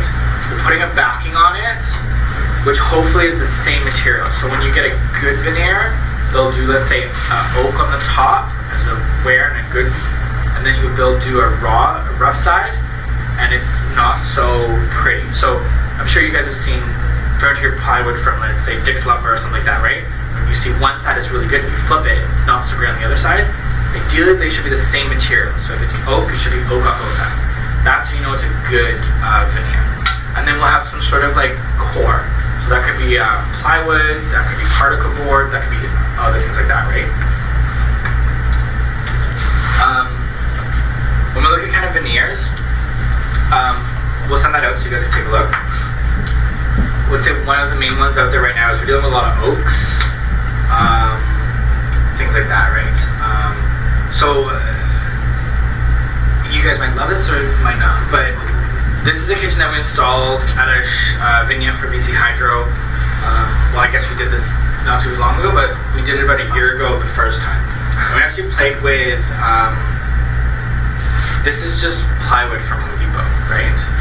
But that plywood from Home Depot will wear just the same, if it's treated properly, like finish-wise, as a walnut or an oak. A high-class veneer, right? It's the same product, right? We left these kind of not things like that. So what we were trying to showcase here, we're showing that we can match luxury and quality without making it look like luxury too, right? So that plywood sheet from Home Depot is pretty much the same substance, right? So this here is a veneer. So when we look at veneers, there's fake veneers out there too, right? There's man-made veneers. So what they're doing is they're taking, let's say we spec rift cut oak. Ideally they'll go and they'll cut down that tree and they'll cut a piece of rift cut oak out, they'll put it somewhere, they'll make it into a veneer, and then the manufacturer will build it into this, right? There is other products out there that are man-made veneers. So they might be called eco, they might be called all different kinds of things like that. What it is it's recycled, chewed up wood that they make like newspaper, right? They kind of put it through water, put it through other things. They make it just like newspaper, and then they actually print on it and they stamp it, so it looks like oak. The only thing with wood is going to react differently with UV and heat and things like that completely different wood species. So our past experience on this stuff is if it doesn't have the correct UV protection added to it, these things can fade. So let's say we're looking at a walnut look. We want that rich kind of black and red veining going through it. If it doesn't actually have the correct top coat, so the manufacturer's not spraying it out with a UV protection, that will actually fade. And that can fade to gray because they just stamped it, right?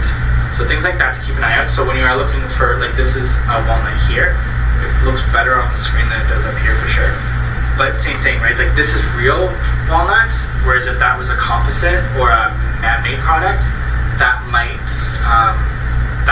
fade if it's not actually dealt with correctly. So when we play with veneers, we're playing with like different grains, right? How we run them different directions. So this is maybe like a horizontal grain and a vertical grain, and this we actually installed at Color Signature Store on Broadway and Fur, and we played with walnut and oak, right? And we played with all different kinds of things there. So we put grains going in different directions, and it turned out pretty well. But they're going to spec that, right? They're going to tell you what way they want their grain to go. So ideally, that's how it ends up. Is there any difference, like the physical characters or some characters between the veneers? The sole method, like plain sole, Yeah. and the color sole. What is the difference? Yeah, that's a good question. I would say the main difference is main difference is look, right? Absorption of moisture for sure, right? So like a way the stain will react to it. Is the strength? The strength shouldn't be that different as far as like if you're dealing with a solid product, like no. If you're dealing with a veneer, it'd be all the backing. So between, let's say it was, so ideally like plain song, that probably will be solid all the time. It probably won't make very much veneers on that. So let's say you spec that compared to like a rift cut in a veneer, there would be a difference in like wear on that for sure. But the actual oak itself is exactly the same, right? The way it absorbs humidity will be the same, the way it dries will be the same, the way it will crack will be exactly the same. The price? Yep, there should be. So like this is the cheapest way to produce, just cutting those lines. This is like second, and then this is the most expensive because they're technically throwing away a lot of this. Wasteful material. Totally. Yeah. And then sometimes we want these book maps, right? So we want to actually cut this out. When I cut this out, we want it to like book match. We want the graining to match. So that's even more expensive. But the difference, honestly, is just this. It's how it absorbs the stain, just because the different cuts will take the coloring differently. It's how it's cut.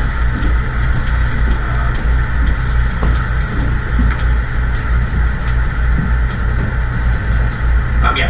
So then when we get into wood products, we're also talking about like solid pieces, right? So this here is a solid live edge.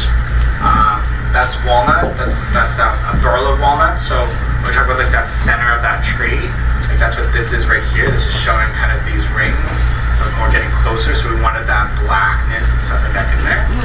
So when we look at these, the property between something solid and a veneer is completely different too. So solid it's more likely to crack, right? It's more likely to absorb moisture and bend and things like that, right? So when we deal with hardwood flooring, typically we want wider planks and very long planks, right?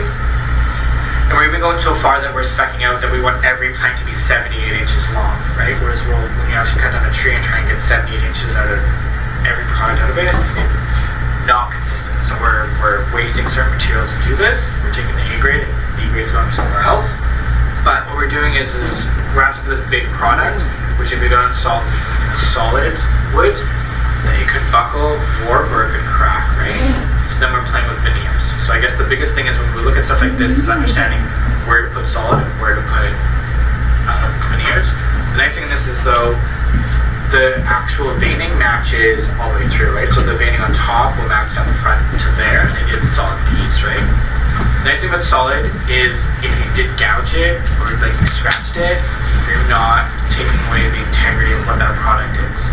Whereas veneer is very thin. Sometimes it's as thin as a piece of paper, right? So if you go and scratch that, you may have to scratch through the actual product. You can't finish it.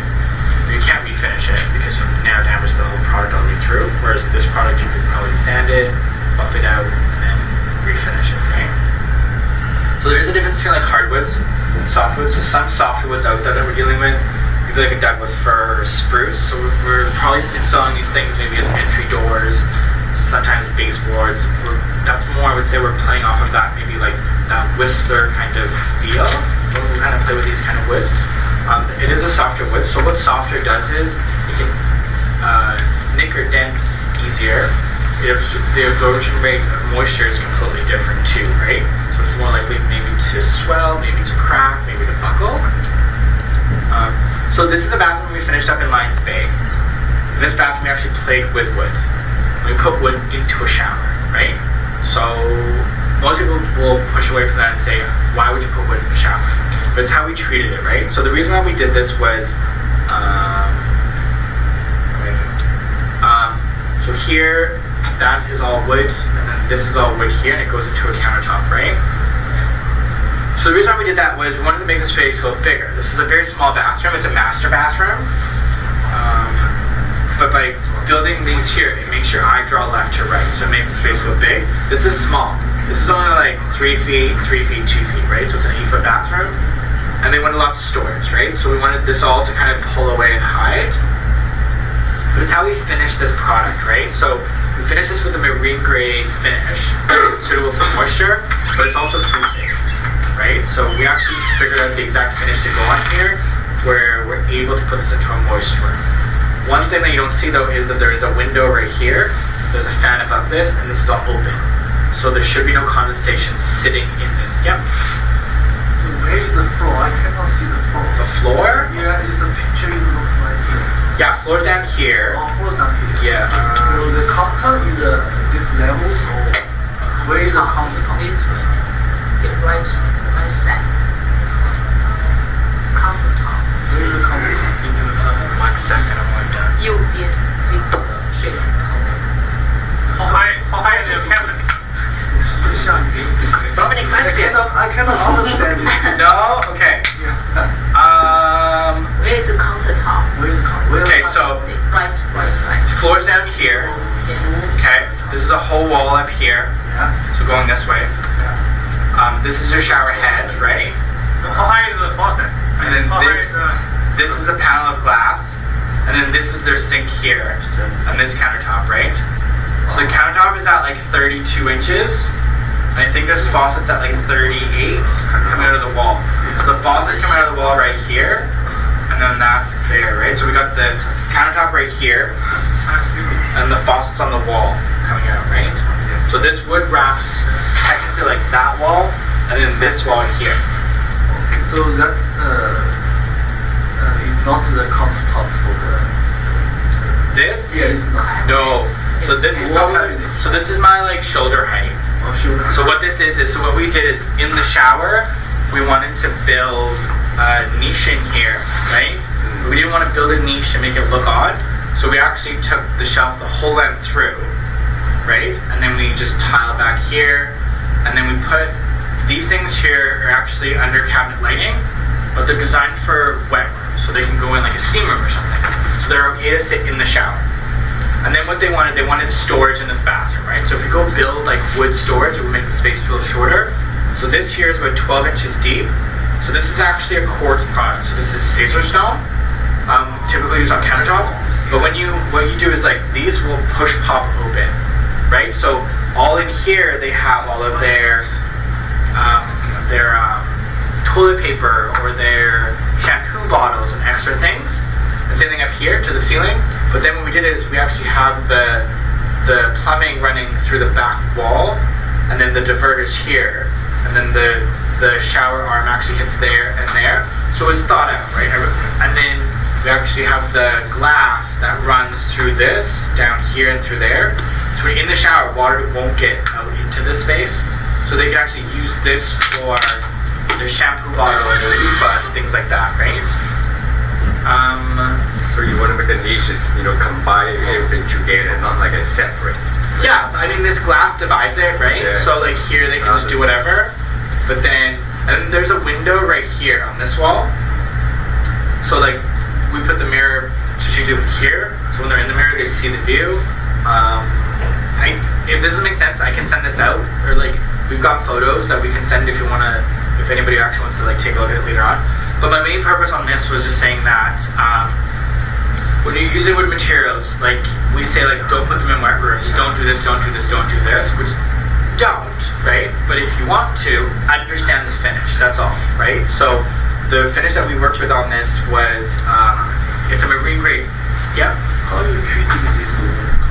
Yeah, so it's a marine grade, it's a lacquer finish, right? So it's food safe. So it's not going to wear off on there. And then so it's literally it's designed for both. It's designed for like water, like that thing can like, get thrown into a lake and it would be fine, right? Other way of finishing this, you could, is an oil finish, right? So like butcher blocks, ideally we want to like oil them and get the patina out of them. We didn't. So if we oiled this, we could replenish this oil every couple of months and keep the wood perfect, right? The reason why we didn't want to do that is just they didn't want any maintenance, right? The sink is an underground sink, right? The same thing is after all of this was cut, this all was treated all around here, right? So it's all gonna wear. And this went in about like 4 years ago, and the house went up for sale probably like 3-4 months ago, and it's still in the same quality. Like it hasn't worn, it shouldn't wear. Like we actually got a sample cut and dealt with it. But the reason why we played with these materials was okay, from the view, this is in Lions Bay. It looks out to the water, right? So we pulled in wood, we pulled in this gray, we wanted white, we wanted the space to feel bigger. So how we did that was by playing with your eye, by pushing these lines this way, it actually pushes the space out, so it makes it look bigger. If we had just built this all in like storage, it would have felt like it's closer to you, right? So by having this here, this open, it pushes the wall back, right? So it was more like we were designing for a look and a feel more than function, but we figured out function after that, right? So salvage wood and recycled wood, that's all over the place right now. We're seeing it all in commercial, all over. Things like that. The one with salvage wood is, everybody assumes it's eco-friendly. It might be, depending where it's pulled from, right? We're getting a lot of now products that are bought and made to look like they are reclaimed. So reclaimed, I think, so like this here is like old school sawmars, right? So that's literally what old floors used to look like when they were actually cut before they're all sanded down. We're seeing this coming back. So people are paying a lot of money for new floors to look like this too. So if you're in a space and you're able to renovate or take something out of an old house and put it back in. So let's say you're taking down an old house in Vancouver, maybe demoing the wood and putting it back in might be just as expensive as putting in finished floors. It might not, right? But we're seeing a lot of trend on this stuff for sure, right? So manufactured waste wood. So when I talked about that rift cut, how we're losing a lot of product, or let's say we're asking for 84-inch long plank flooring, and we're like, now all those little pieces that would have come out of standard lumber are messed, we're able now to take and make other products from it, right? So this here, is a panel wall, right? So it's all little pieces of walnut in different depths, right? So we're able to make a really cool wall. I would say one install of this that has been done really successful is actually at the new convention center, right? All of their walls in there, that's actually paneling that's going on there. It's not little pieces that they designed. It's items like this. It's leftover construction waste that they've actually taken and repurposed, and this company sells panels, right? So kind of cool ways. So manufactured woods, right? So like things like we can send that out for sure. I think I talked too much. Plywoods, right? So we see plywoods all over the place. Plywoods, people ask for wood kitchens all the time, right? And the understanding of what plywood is to real wood might be a little bit different. They might think that they're getting a superior product by using plywood. but sometimes they're getting a better product by using plywood, right? So engineered flooring. Let's say we want to do radiant flooring underneath this, and we want long, big planks. The best solution for them is going to be engineered, which will have a plywood core, right? And plywood has a very, very bad rep of being inferior product or a cheaper product or a way to cut budget, but actually plywood sometimes can be the best product for them, right? So this is I'm sure you all know this, but this is a piece of engineered hardwood, right? So we have a wear layer on top here, solid. So this is quarter sawn here. So we have those kind of what I call them stress marks. But this is the grain of the wood, and then this is that other imperfection. And you see how this grain here looks darker than the top of this? That's because the way the wood is cut will absorb stain differently, and that's how it would look. So then this here is your plywood core, right? So the benefit to plywood is this product here on top is very unforgiving as far as humidity or moisture, heat. This thing will buckle and pull away, right? So if you have, let's say you have like this entire floor installed and it's just solid wood, they can pull apart in different ways, right? This one could bend up here, that one could bend that way, one could shrink this way, this piece may not shrink at all, wood, right? So this one has 8 to 12 layers in there, right? And if you notice the different coloring in there, it's a piece of wood that the grain runs this direction, and then the next piece of wood, the grain runs this direction. So what happens is when they want to pull apart, they pull against each other and they don't. So it makes a better, superior product as far as the wear and tear on moisture, things like that. One thing that we're seeing big in Vancouver is indoor-outdoor spaces. So we're installing lots of like eclipse doors or nano doors or things like that, where we're actually leaving our back doors wide open to like maybe the pool deck or outside. So we're seeing a big transfer from maybe the morning, we have the radiant heat on and it's hot, and then we open these doors and we're in and out all day, and then it starts to cool down in the evening, we're having a barbecue, whereas this floor will wear really well in that situation, whereas a solid hardwood flooring, just little plays on that kind of moisture and heat can actually make them buckle or pull apart, right? So we're seeing plywood installed in different ways, right? So it's getting a better rap for what it actually is.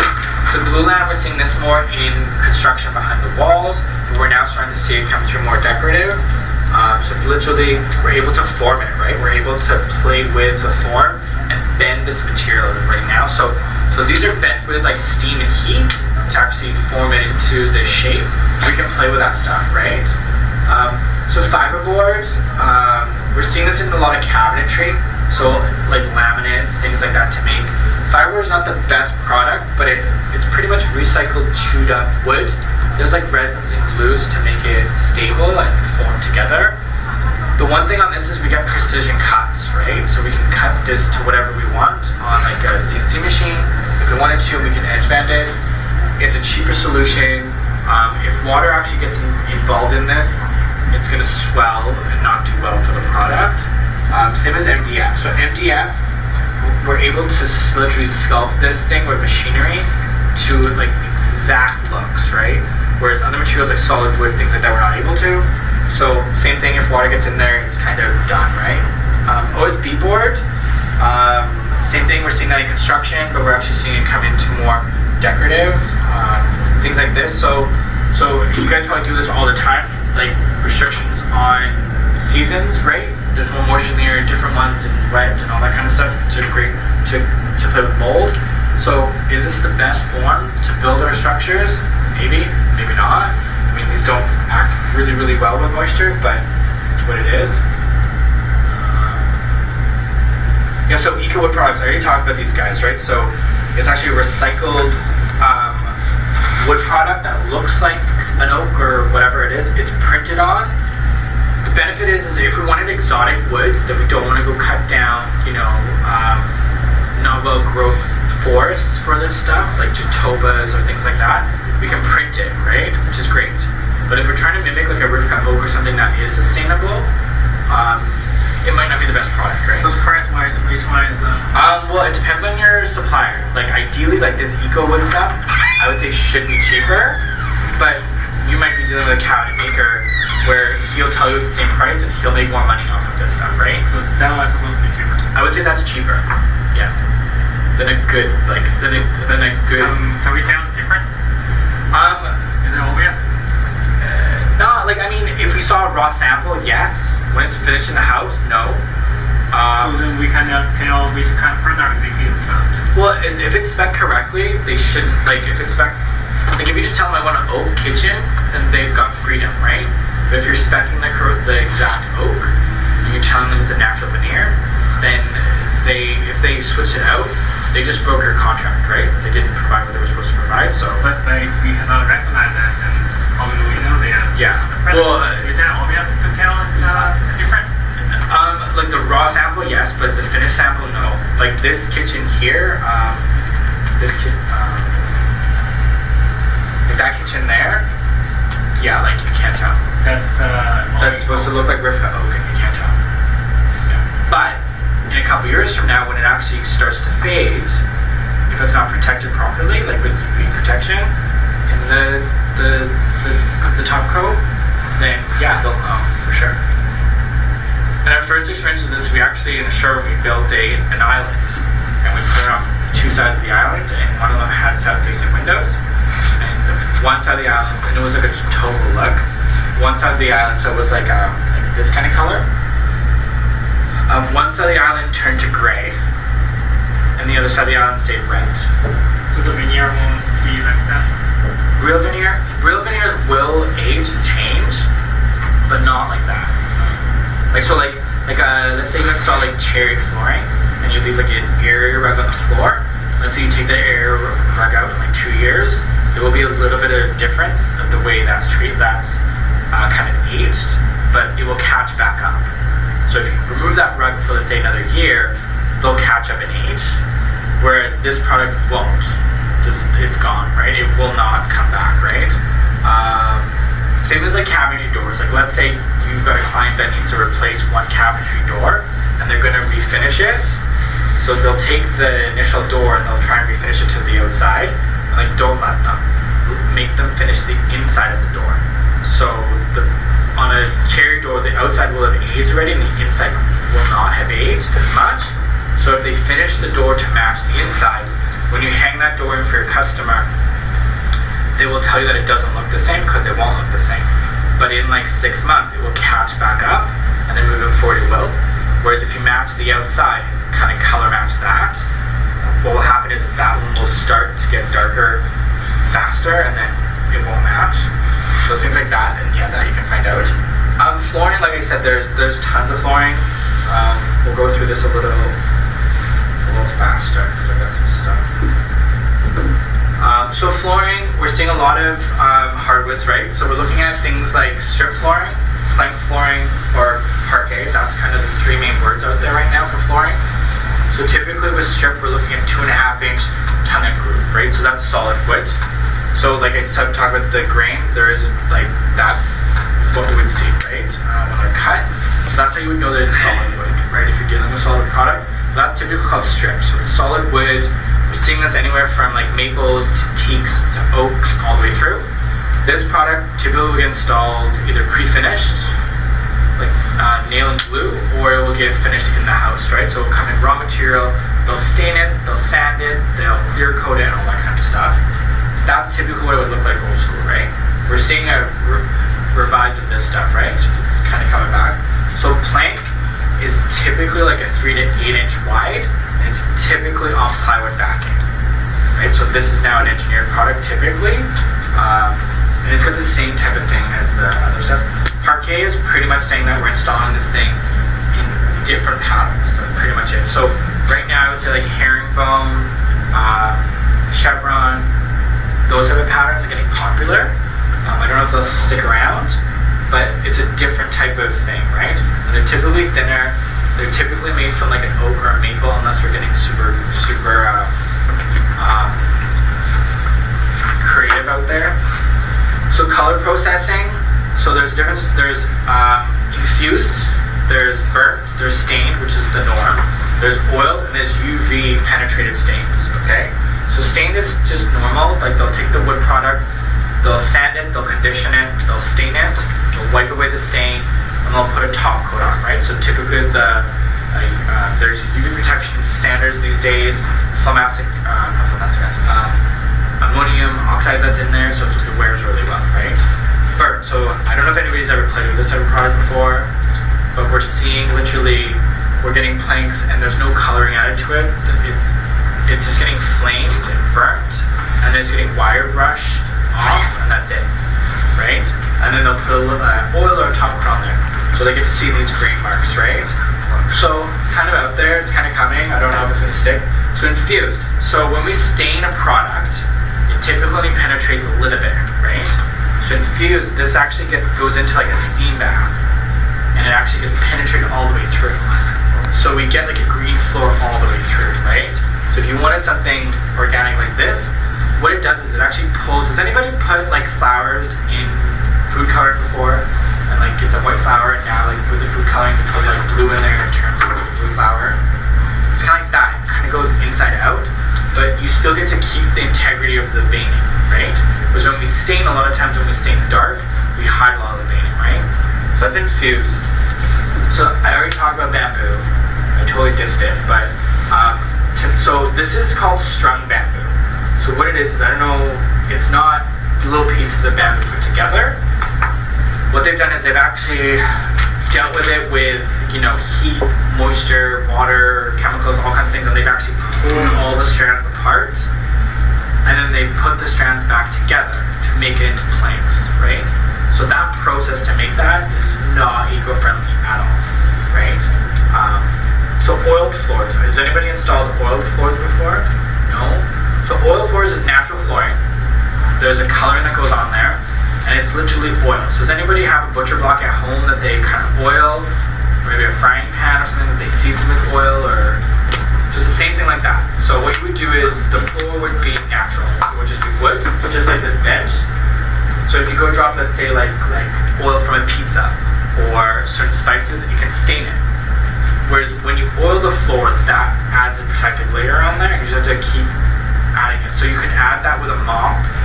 The nice thing is if you ever did gouge it or do some damage to it, like drop oil or something on it, you can actually sand it, buff it a little bit, re-oil it, and then re-oil the entire floor, which could be like a 20-minute thing, and then it's back to brand new, right? So that's kind of oil. So UV penetrated is actually, they're not taking pigments as far as like mixing color to actually deal with this now. They're actually putting this stuff in a room and like pushing like a certain like UV light into the product and making the color change by that, right? So then this is supposed to be the same color pigment all the way through, or color all the way through. And then it's supposed to be durable too, right? So there's no need for certain top coats and stuff like that. So those are kind of all of the different types of ways that we're seeing finishing flooring. So same thing, when you get a data sheet or a spec sheet from someone like us, ideally that's all outlined, right? And there is obviously price differences in all of these different finishes, right? So when you're shopping around for flooring, understanding what that is matters, right? So as you asked, like, how do they switch it out?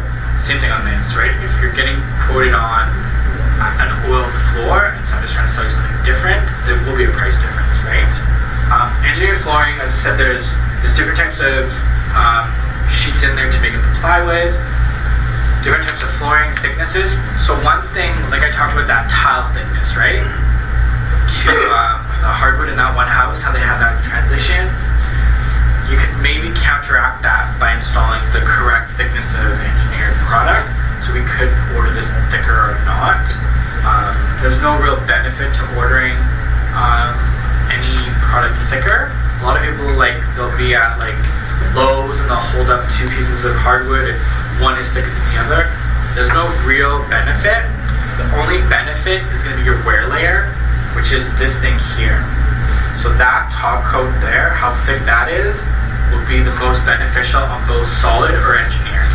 Because technically, if you want to refinish this, we only can take it down to the tongue and groove, right? So this is your tongue and this is your groove. We only can refinish down to here. So if that was solid all the way through, we can refinish it, once or twice or 5 times. That's the benefit.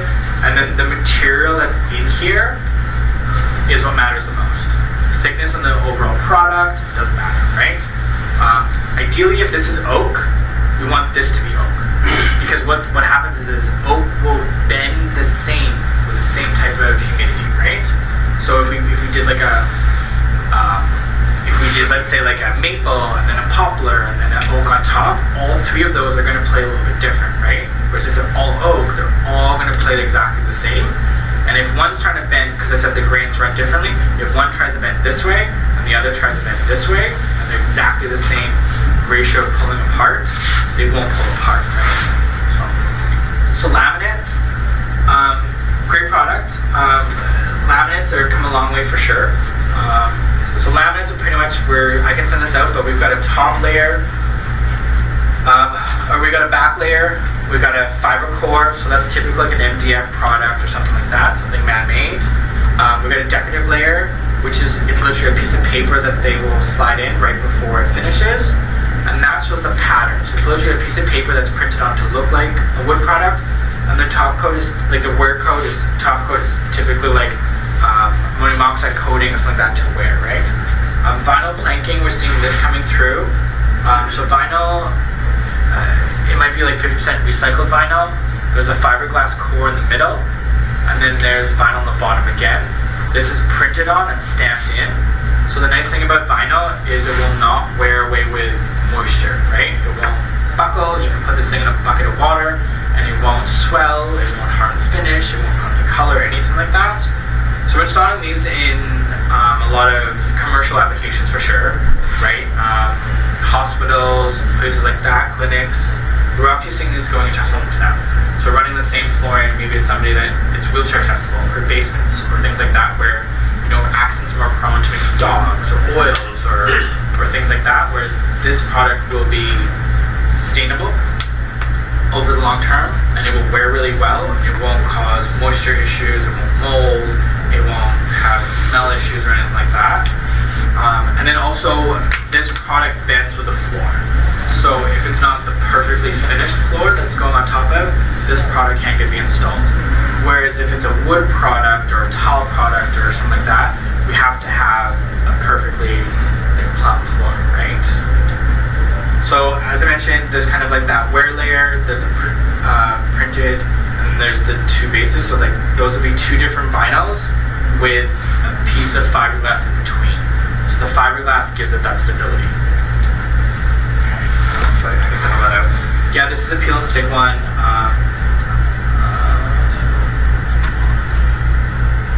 Okay, gotcha. So countertops, we're looking at a lot of products in countertops. So it's a Quick question. yeah. Will the vinyl fade over time? Vinyl shouldn't fade over time. No. So the actual coating on there is like a ammonium oxide coating, but it's a print, so it shouldn't fade at all.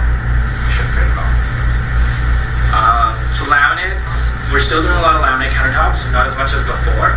So obviously we're doing these maybe in basements, maybe in secondary laundry rooms, things like that. Laminates come a long way.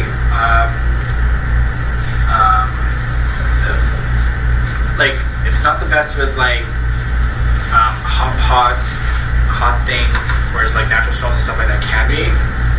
So if you chop on it, it's gonna damage, right? You could possibly either wear through the top layer or cut it. If you put something on there hot, you can burn it, right?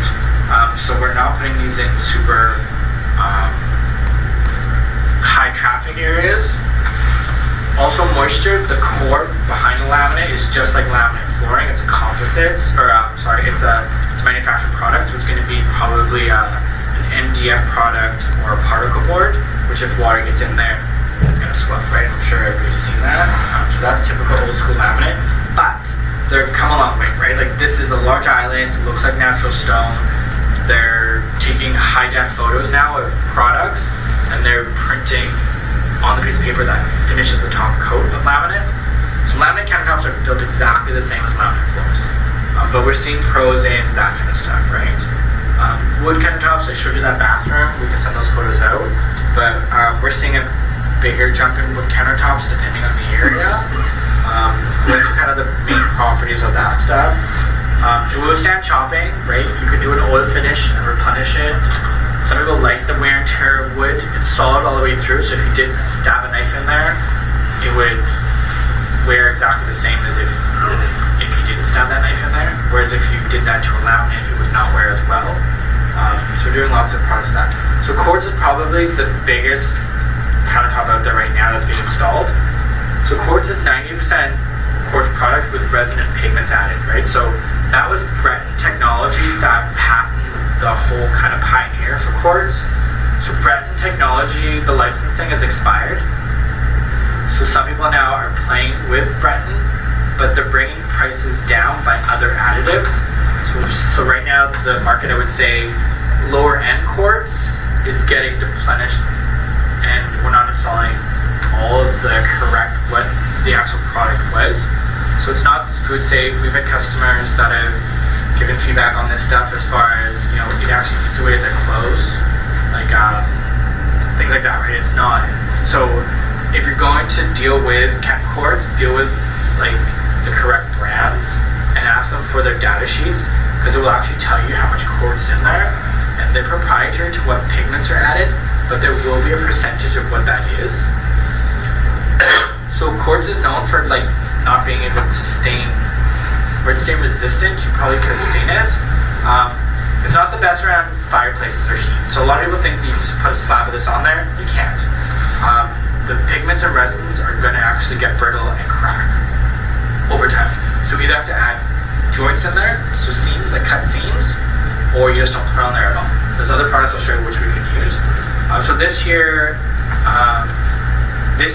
is quartz, but this product here on this L shape in this kitchen is a product called Dectin. It's actually it's a porcelain product, so it's designed for exterior cladding, but we're able to install it interior. This stuff has zero pigments and zero acrylic additives, so it will not crack. So we can install this on a fireplace. It's actually in our booklet that fireplace, that's Dectin, right? So we're installing quartz in different places now. We're doing it like in backsplash, countertops, all that kind of fun stuff. The nice thing about quartz is we're able to book match as much as we want, right? Okay. So we're able to connect the veins if we want to, because we can get digital photos of these things now, and we can actually map out exactly how we want this thing to be installed, which is kind of fun. And we're able now with some manufacturers to actually build our own. So remember I said that we're seeing consumers wanting like customizable options, things like that. We're able to build our own pattern on this stuff too, right? It's not the cheapest, but... And it's a non-combustible. So right here, this isn't induction, but let's say it wasn't, we're able to run this thing up here and not have an issue, right? We're wrapping, you know, islands and waterfalls, things like that. So that's that bathroom, okay? Does that make sense now? So it's tiny, right? It's small.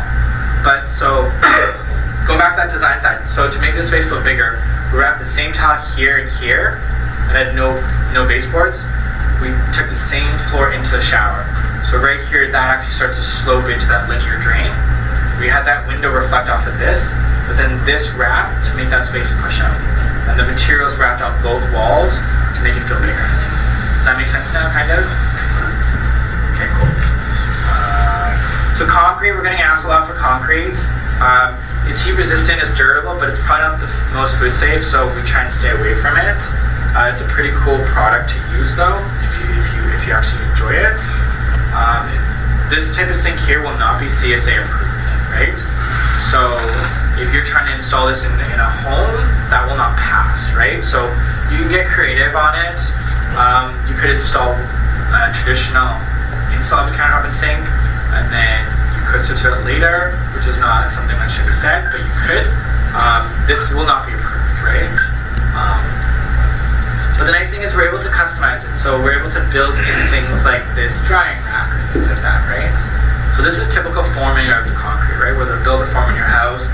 So same thing, I think it's messy. It's the amount of money you're paying for somebody to do this in-house, and the labor to build this form and something like that. You could pay a company that's patent quartz that actually adds you a warranty and adds you those type of things instead of building this, but if that's the word to go. So slate is probably one of the #1 driving countertops that we're seeing coming up in natural stones. So the difference between slate and like a granite or quartz, or a granite or marble, is the way it's actually formed together.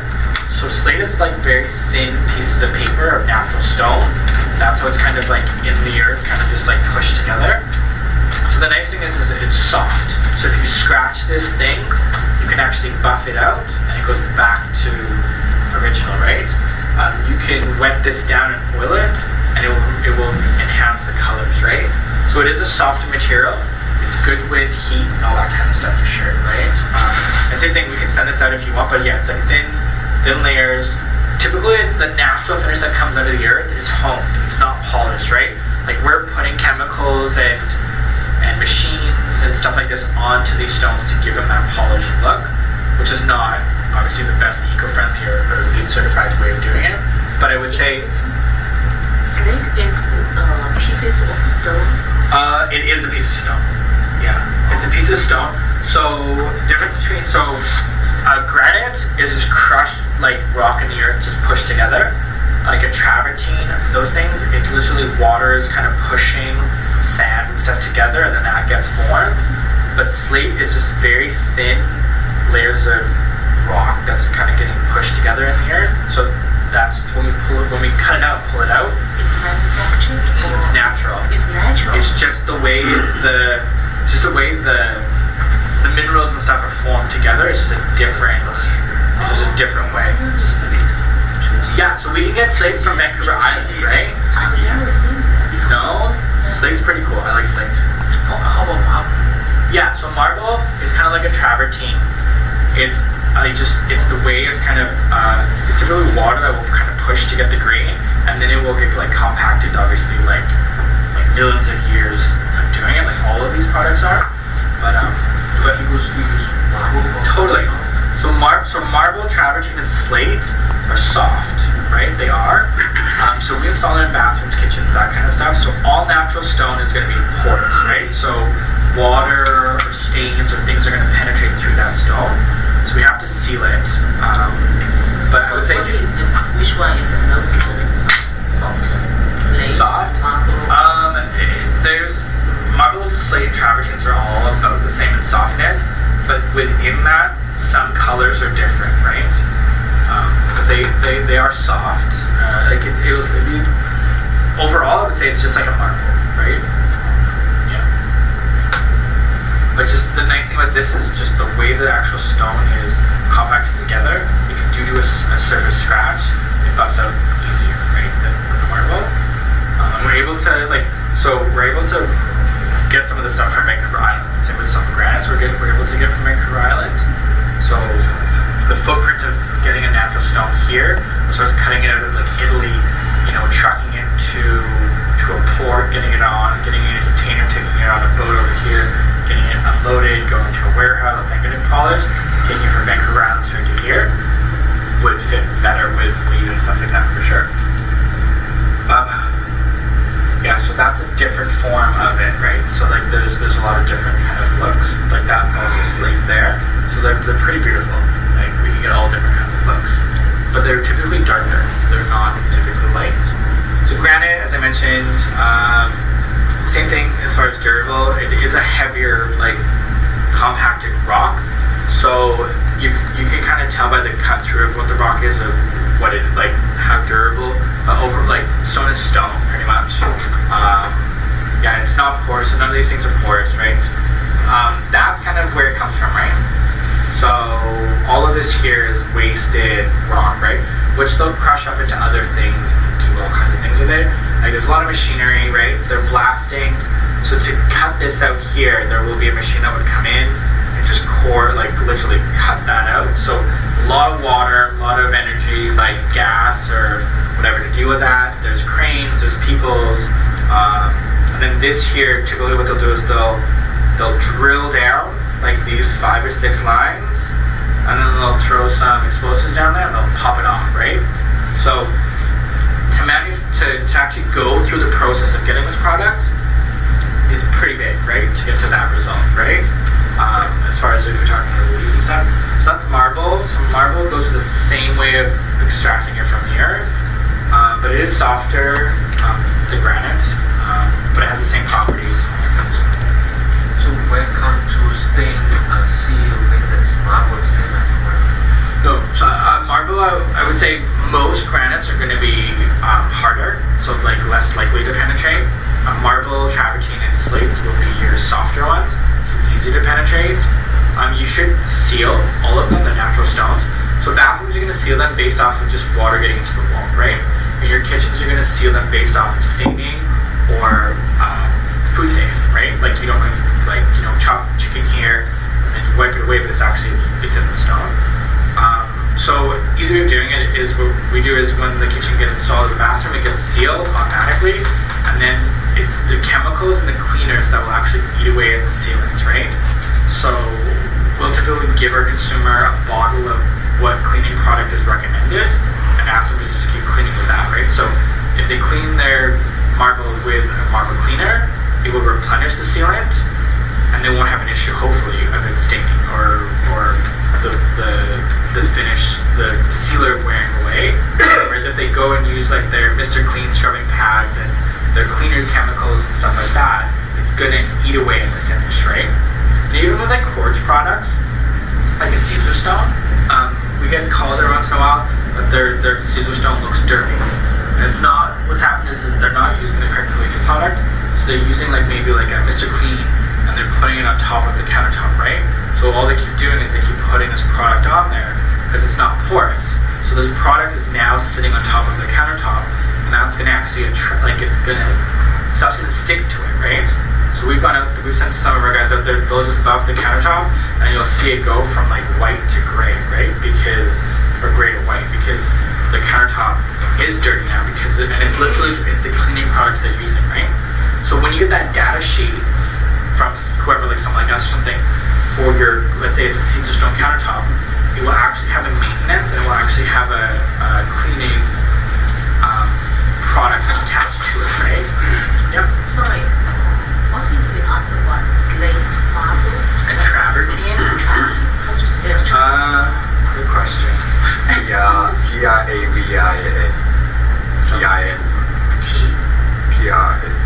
Travertine. Yeah, it's like travertine. Yeah, travertine. Travertine. T-R-A-V. Trave. Pine. Ver. Oh, no. T-I-N-E. Tine. T-I-N-E. Yeah. So we're also cutting stone out of the ground now selfishly, right? We're picking how we want these grains. So this is not how it actually is formed in the ground. So we're actually taking our saws, where we're figuring out like x-rays and all this other stuff of how to cut these grains out, right? So this grain in the ground probably around like this, but the way they've understood how to cut it out, so same thing, when we cut this out, we're wasting. So we literally took that tree trunk, instead of just doing plain saw into the ground, we're now doing this like quarter saw to get this stuff out, right? That's what marble should look like, right? But now we're finding marble that looks like that because of how we're cutting it, right? So this vein, so what's happened is like, let's say this vein here, we've actually found that vein, and they've gone and cut this way through that vein, just to get that, so that all this stuff is, so they're taking like 8 feet in depth of where that vein is to cut that out, right? So instead of cutting it just straight, they're going in on like a weird angle, cutting that block out, and then cutting that into slabs. So that's what that type of vein, which is, I think it's beautiful, but we're wasting, it's not eco-friendly to do it, right? Would you like to picture for the look? Yeah, so when you walk through a slab gallery, there's gonna be like, A, B, C, D, and yeah, like it's gonna be A, where it came from, obviously, right? B, quantity, how much is out there, so this will have less. But then C is in demand, right? So if they know that like we want more of this and there's less of it, it will be more for sure, right? Whereas this stuff, there's so much of this and so many different colors and patterns now in this where they're depleting the market, so that price is going to drop a little bit, right? And then same with book matching, right? So book matching, same thing. So when they're blasting out of the earth, they're understanding how this vein is going. So they're asking for that, right? So it's either it's side by side or it's mirrored on there, right? So this slab literally is closed like a book on top of this, right? So it could be like that, right? The same thing, that's more expensive. So solid surface, I kind of played around with quartz all over the place. It's moisture resistant, it's food safe. Typically it will be kosher. So So if anybody's dealing with like a kosher kitchen or any kind of like that, I think that can pay for the martini stand, right? And your consumers. So we're able to do all kinds of different installs as far as how things look and work and things like that. Do you have a picture of the travertine? No. It's pretty much the same as the marbles. It's just a little different. Like sometimes in a travertine you can actually see like a seashell or like see sometimes you can actually see little things like that in there.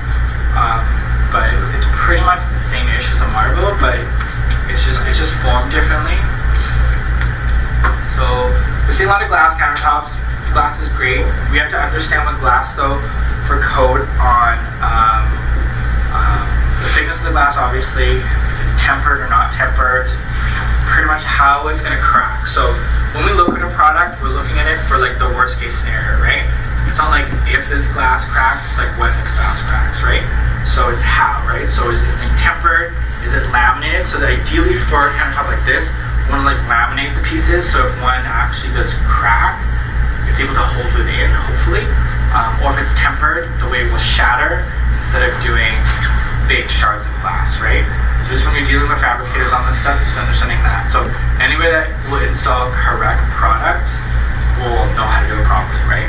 Same as your shower glass walls in that bathroom. There's a certain mill and a certain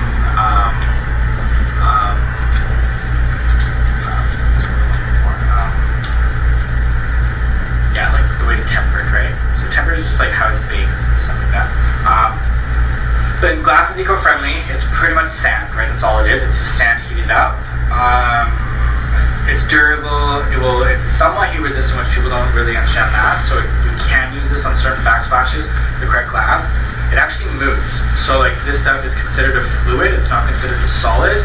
So it actually can be okay for like places that actually have movement in the space because glass will move, right? It's considered a fluid. It can chip really easy. You can scratch. Big impact. If you hit it with a frying pan, probably could smash it. Like we're seeing glass like this, right, in mosaic format, smaller pieces. So this glass on a wall is great. One place I would never put glass is on a floor or in a shower. We've seen a lot of mosaics going to a shower floor. Some people drop something in there, now you chipped a piece, and it's going to be sharp, right? If you're going to use glass, I would say use it on like a backsplash or items like that, or decorative, or a countertop, which you can buff out. Doing a flooring or a shower floor is not the best impact. So this here we did, this countertop is laminated glass, so it's thin pieces of glass ribbed together, and then they've added coloring into it.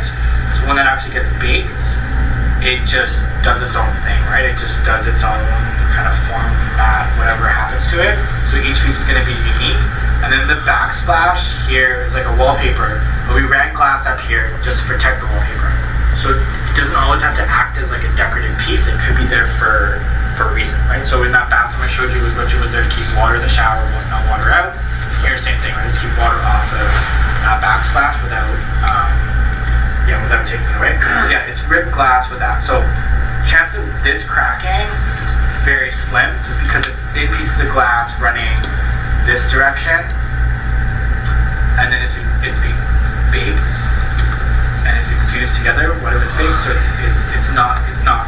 it won't crack for sure, and hopefully it won't chip. Be able to play with different forms and stuff like that, different colors, all those type of things. So stainless is probably one of the better countertops out there for sure. So we don't use it ever. It's not used much.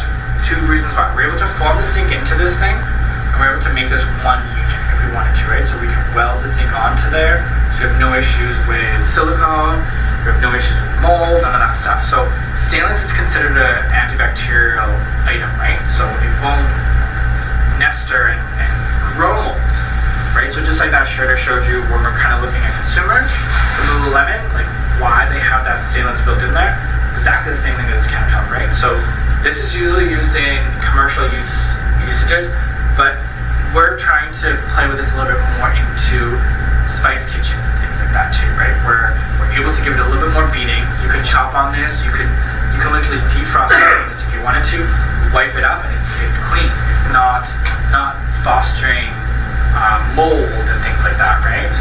You can even, if you wanted to, you can power wash this thing, right? Like, so this is pretty durable. Stainless is not the cheapest countertop though, right? You don't use enough of it. It's not our countertop guys doing it. So I think that's why. So it's antibacterial. It's good with stain, good with heat, good with moisture, all that kind of stuff. Super durable. Cons is like if you get into other metals like copper, pewter, zinc. So this zinc here, actually, that zinc there is I don't know, I think it's like a zinc. It might look warm, but it's not. It's like I think it's like a zinc, but this is a soft metal, right? So I would never make a countertop out of that metal. So that's kind of like the disadvantage of some metals, is they are softer. If you're getting into those copper countertops or things like that, it's not exactly the same as like an actual stainless. There's different gauges, which I'm sure you guys know by dealing with other things like hood fans or sinks. There is like different gauges. Gauges means how thick the product is. That's pretty much it. There is a couple other things as well, but it's pretty much how thick.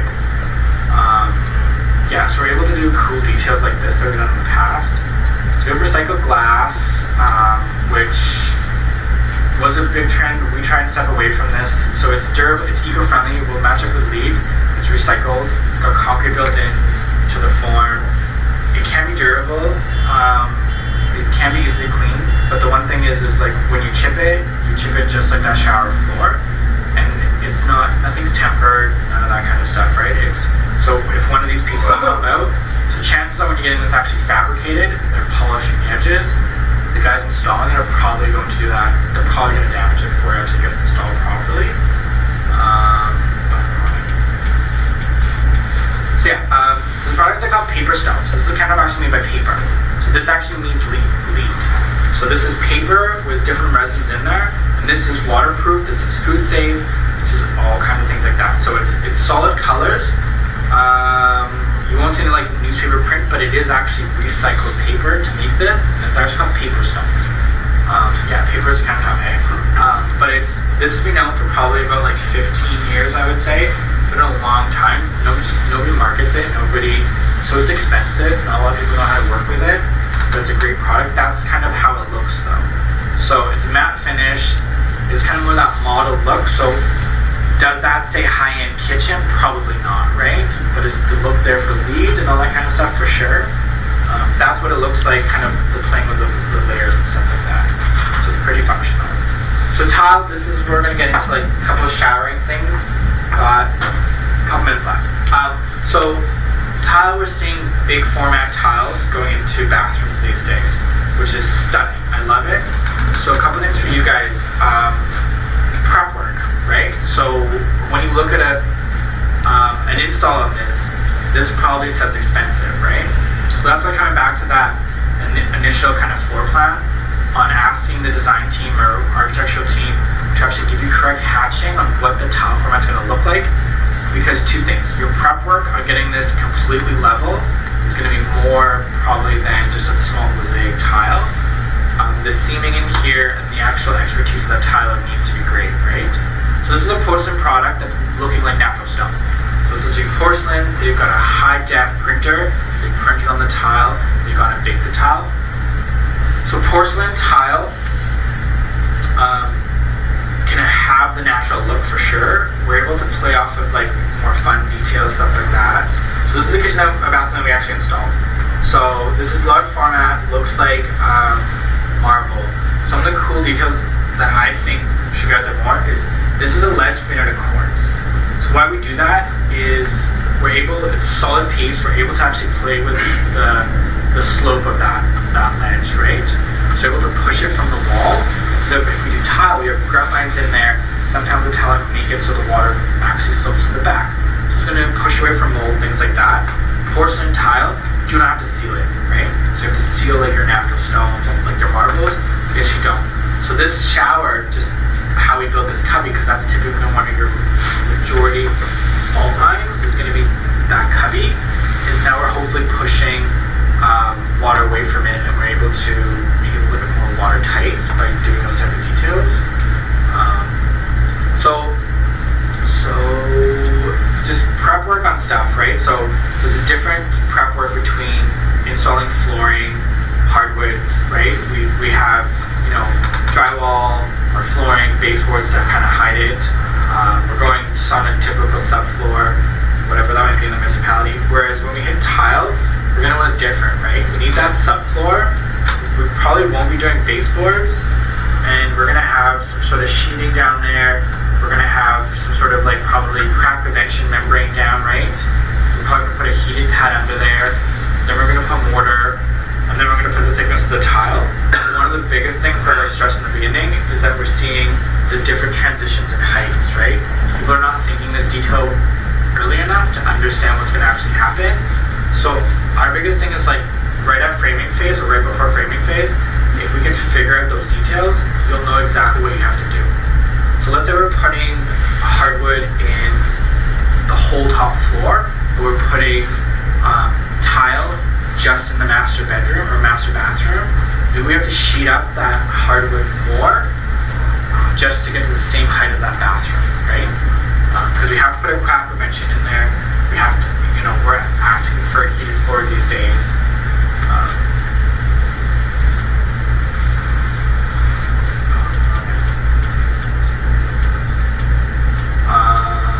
So we're seeing items like this. So this is called real rain. So we're getting to like steam showers. That's kind of getting to like the biggest kind of hit for us these days as far as detailing the things like correctly. I've seen job sites not done properly.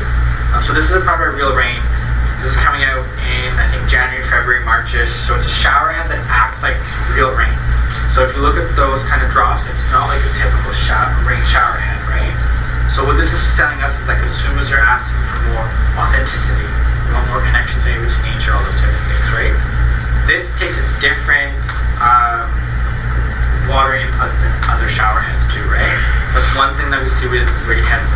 That actual, like if it's 3/4, whatever is coming to this, is not adequate to what it needs to happen, right? So in steam showers, we're talking about the chromotherapy here. We're adding a lot more port, so obviously you guys know you got to bring a little bit more water into the space. How we deal with the heat. So steam. So we've got the controller we talked about earlier. We've got the actual output of steam. On the top here, we're able to add in things like oil. So we not only now have chromotherapy from the lights, we have steam, but we have aromatherapy in there too. So that's kind of what consumers are asking for. So installing steam showers. So when we install steam, we have to install a generator somewhere, right? Has everybody played with steam before? Yeah. So you have to install a generator in the right spot, right? So ideally, placement for a generator is up here. It's up top, right? We can install them in bench seats because now maybe we can't get up here, right? Or we can maybe install them over here in a secondary closet or something. So we want to gain access. So a lot of these will actually self-clean themselves, right? When it hits a certain amount of hours or a certain amount of days, it will actually do its own thing and it will actually clean out the system itself. Sometimes it doesn't. Older models won't, right? So sometimes we have to actually get access to this thing, or there needs to be a control somewhere to actually clean this thing out. Or maintenance. Something goes wrong electrically or mechanically in one of these units, we have to gain access to it, right? So if it's built in here and this is a closet, that's fine.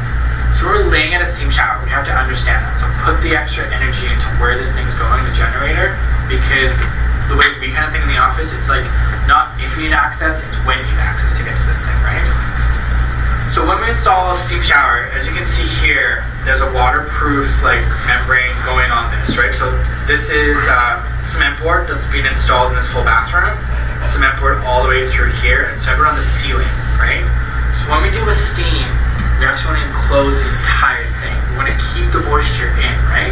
So moisture is going to, just like water, when you have a leak on the second floor, and it ends up getting to like, let's say it's over here in the house, the water gets up to this, it's going to find the weakest, simplest, easiest way to get out there, right? Steam's going to be super lazy. So if you have any kind of hidden gaps or something, that's where it's going to get at, right? So maybe it gets out into the space, which is sure, okay, but maybe it gets back into the walls, right? So the biggest thing on anything we're dealing with steam now is we're seeing waterproofing not done correctly, right? So ceilings, right? This is probably one of the main things that is not getting waterproof correctly, right? Or drips. So when we install these units, steam is going to run and it's going to compile into moisture somewhere. It's going to be, so we have to create things for it to drip off of, which sounds crazy, right? So here, do we want the steam to just run all the way back here and sit there and maybe it'll trickle down here, right? Do you want to be sitting in this bench seat and all of a sudden you feel like a drip on your head? Probably not, right? So when we're laying out these tiles, you have to understand that, right? So if I install a tile up here and I have a seam right here, what's going to happen is this is going to drip to here and plop. It's going to drop on someone's head, right? So A, we got to figure out how we're doing this for moisture. So when you asked about like pricing, right? So to deal with a steam shower like this, we got to put a bit more thought into than just picking a tile, right? So do you do a solid piece of stone up here to make that water go all the way here? Maybe, maybe not, right? Or do we want it to drip somewhere different, right? Same with this bench seat, right? So this is a bench seat. I don't know if you guys can see it properly, but it looks like this is already being somewhat waterproofed. So how this is going to drip, right? And where's it going to drip to? So do we encase this whole thing in a sheet of quartz? Or do we do a sheet of quartz on top of this and overhang it by 1/8 of an inch so it has something to drip to, right? If we clad this all in tile with just grout lines, right? The water could just sit in that grout line, right? So you gotta think about that kind of stuff.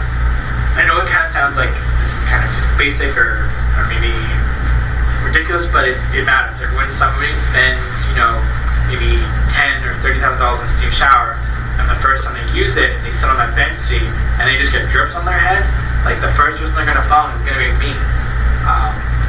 Or when they're ripping this thing out in a couple of years, right? So something like this is ideal. So what we want to do is we obviously need to slope this ceiling in here. So we have the waterproofing, cement board, all that kind of stuff. We have our products. So ideal products for this is not natural stones, right? Natural stone is porous. It's going to literally, it's going to steam. The reason why we want to have a steam shower is we go in there and steam actually gets penetrated into our body, right? It detoxes us, it pushes out certain things, helps with joints, helps with respiratory, all that kind of stuff, right? So just like we're porous, natural stones are going to be porous too, right? So ideally we want to push away from natural stones. So I would say quartz product, that decked up product, porcelain product is amazing because that stuff is not porous, right? So let's say we install something up here. Right here we've actually designed a detail to make that drip, okay? So that drip is going to drop right before it hits that wall back here, okay? And then same thing running through. So we're going to have our waterproofing, all that kind of stuff. And how we're going to, so do we want to build a cubby in here? Probably not, right? So we want to figure out where we're going to drop it. Do we want to have cubbies in these things or not? Because not all steam showers are used just for steam.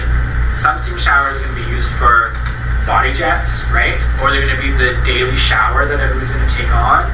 Maybe it's because they're going to clean up their dog and then they're going to do steam once in a while, right? So maybe we have to understand that we need, a cubby to have shampoos, all that kind of stuff.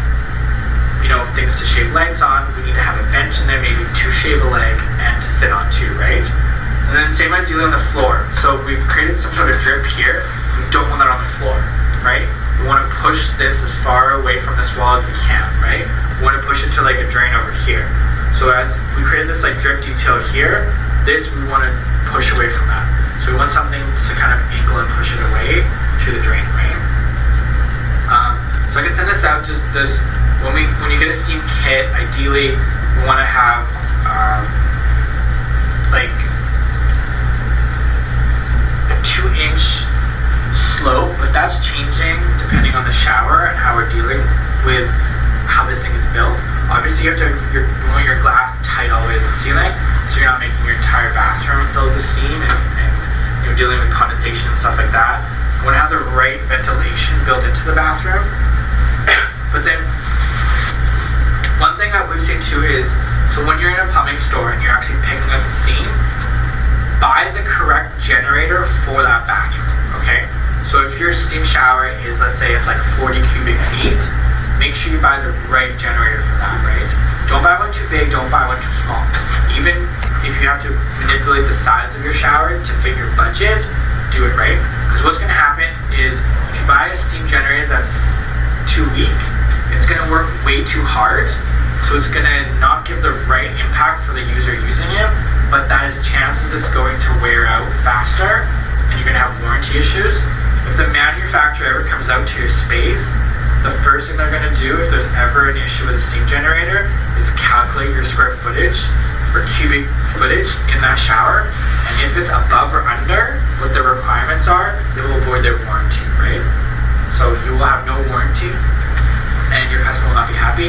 If you put in a unit that's too big, it's going to create too much steam in there, and it's not going to be pleasant for that homeowner, and it's also can do the exact same as putting something small in for the actual generator itself.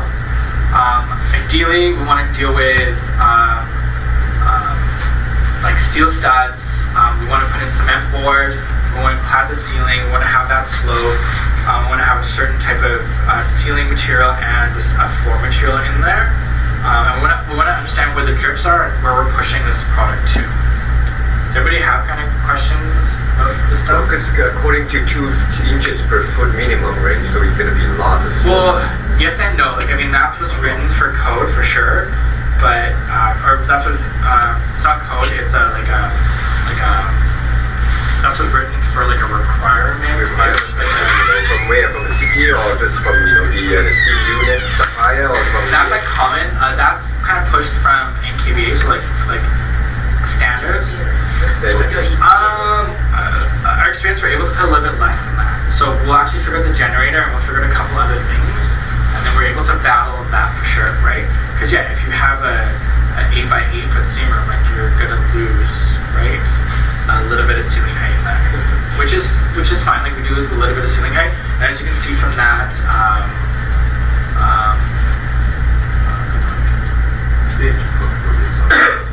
so it just like. Yeah, like there is a slope here, right? I think that's probably 2 inches. I don't know. But yeah, so where we would find the information is the generator would tell us certain things, and then we would figure out the slope from there. Like there's a calculation that would happen.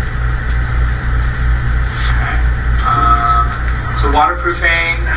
So these kits are now made by like Schluter and stuff like that, right? So it can be somewhat easy, but it has to be done correctly, right? On how we actually map this stuff in. How we seal the joints. So this is 2 different systems. So this is their paper with how it's seamed, and then these are their boards with how it's seamed, right? And then if we're bringing in ports or not, diverters. Oh, with steam too, this is one of the not so funny things, but so the sensor for the steam is actually built into the control.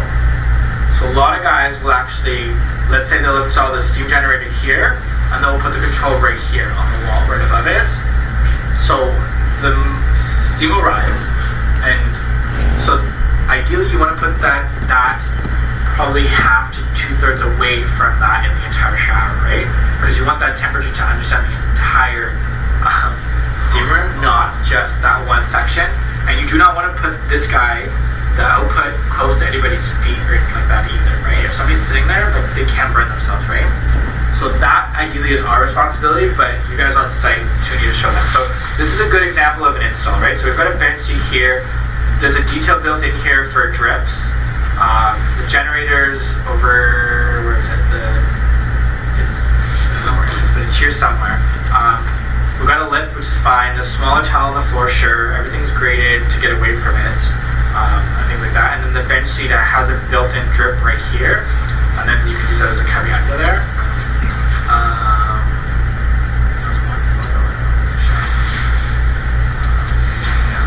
Yeah, so there was one bad install. I think we've actually taken it out. It was not how not to do it, but yeah, this is ideally how we want to build it in. Lighting, if we're going to build lighting into the steam shower, obviously we want it waterproof, right? So any lighting specialist can help you with that, like Robinson and E-Store will, like, they deal with this now all the time. They'll know which ones to put in there for sure. Or someone like us would figure that out for you, right? So hopefully today we learned about understanding consumers today, kind of snips of what we're thinking that they're looking for, key wants, like the world of them. Some industry changing things that are coming, so possibly like Tesla, right? We're seeing a lot of lead pushing through passive homes, maybe 3D printing happening for all kinds of different things. Health and safety is coming through, so the biggest thing that we're seeing in any home being built right now is the master bedroom is getting a steam shower.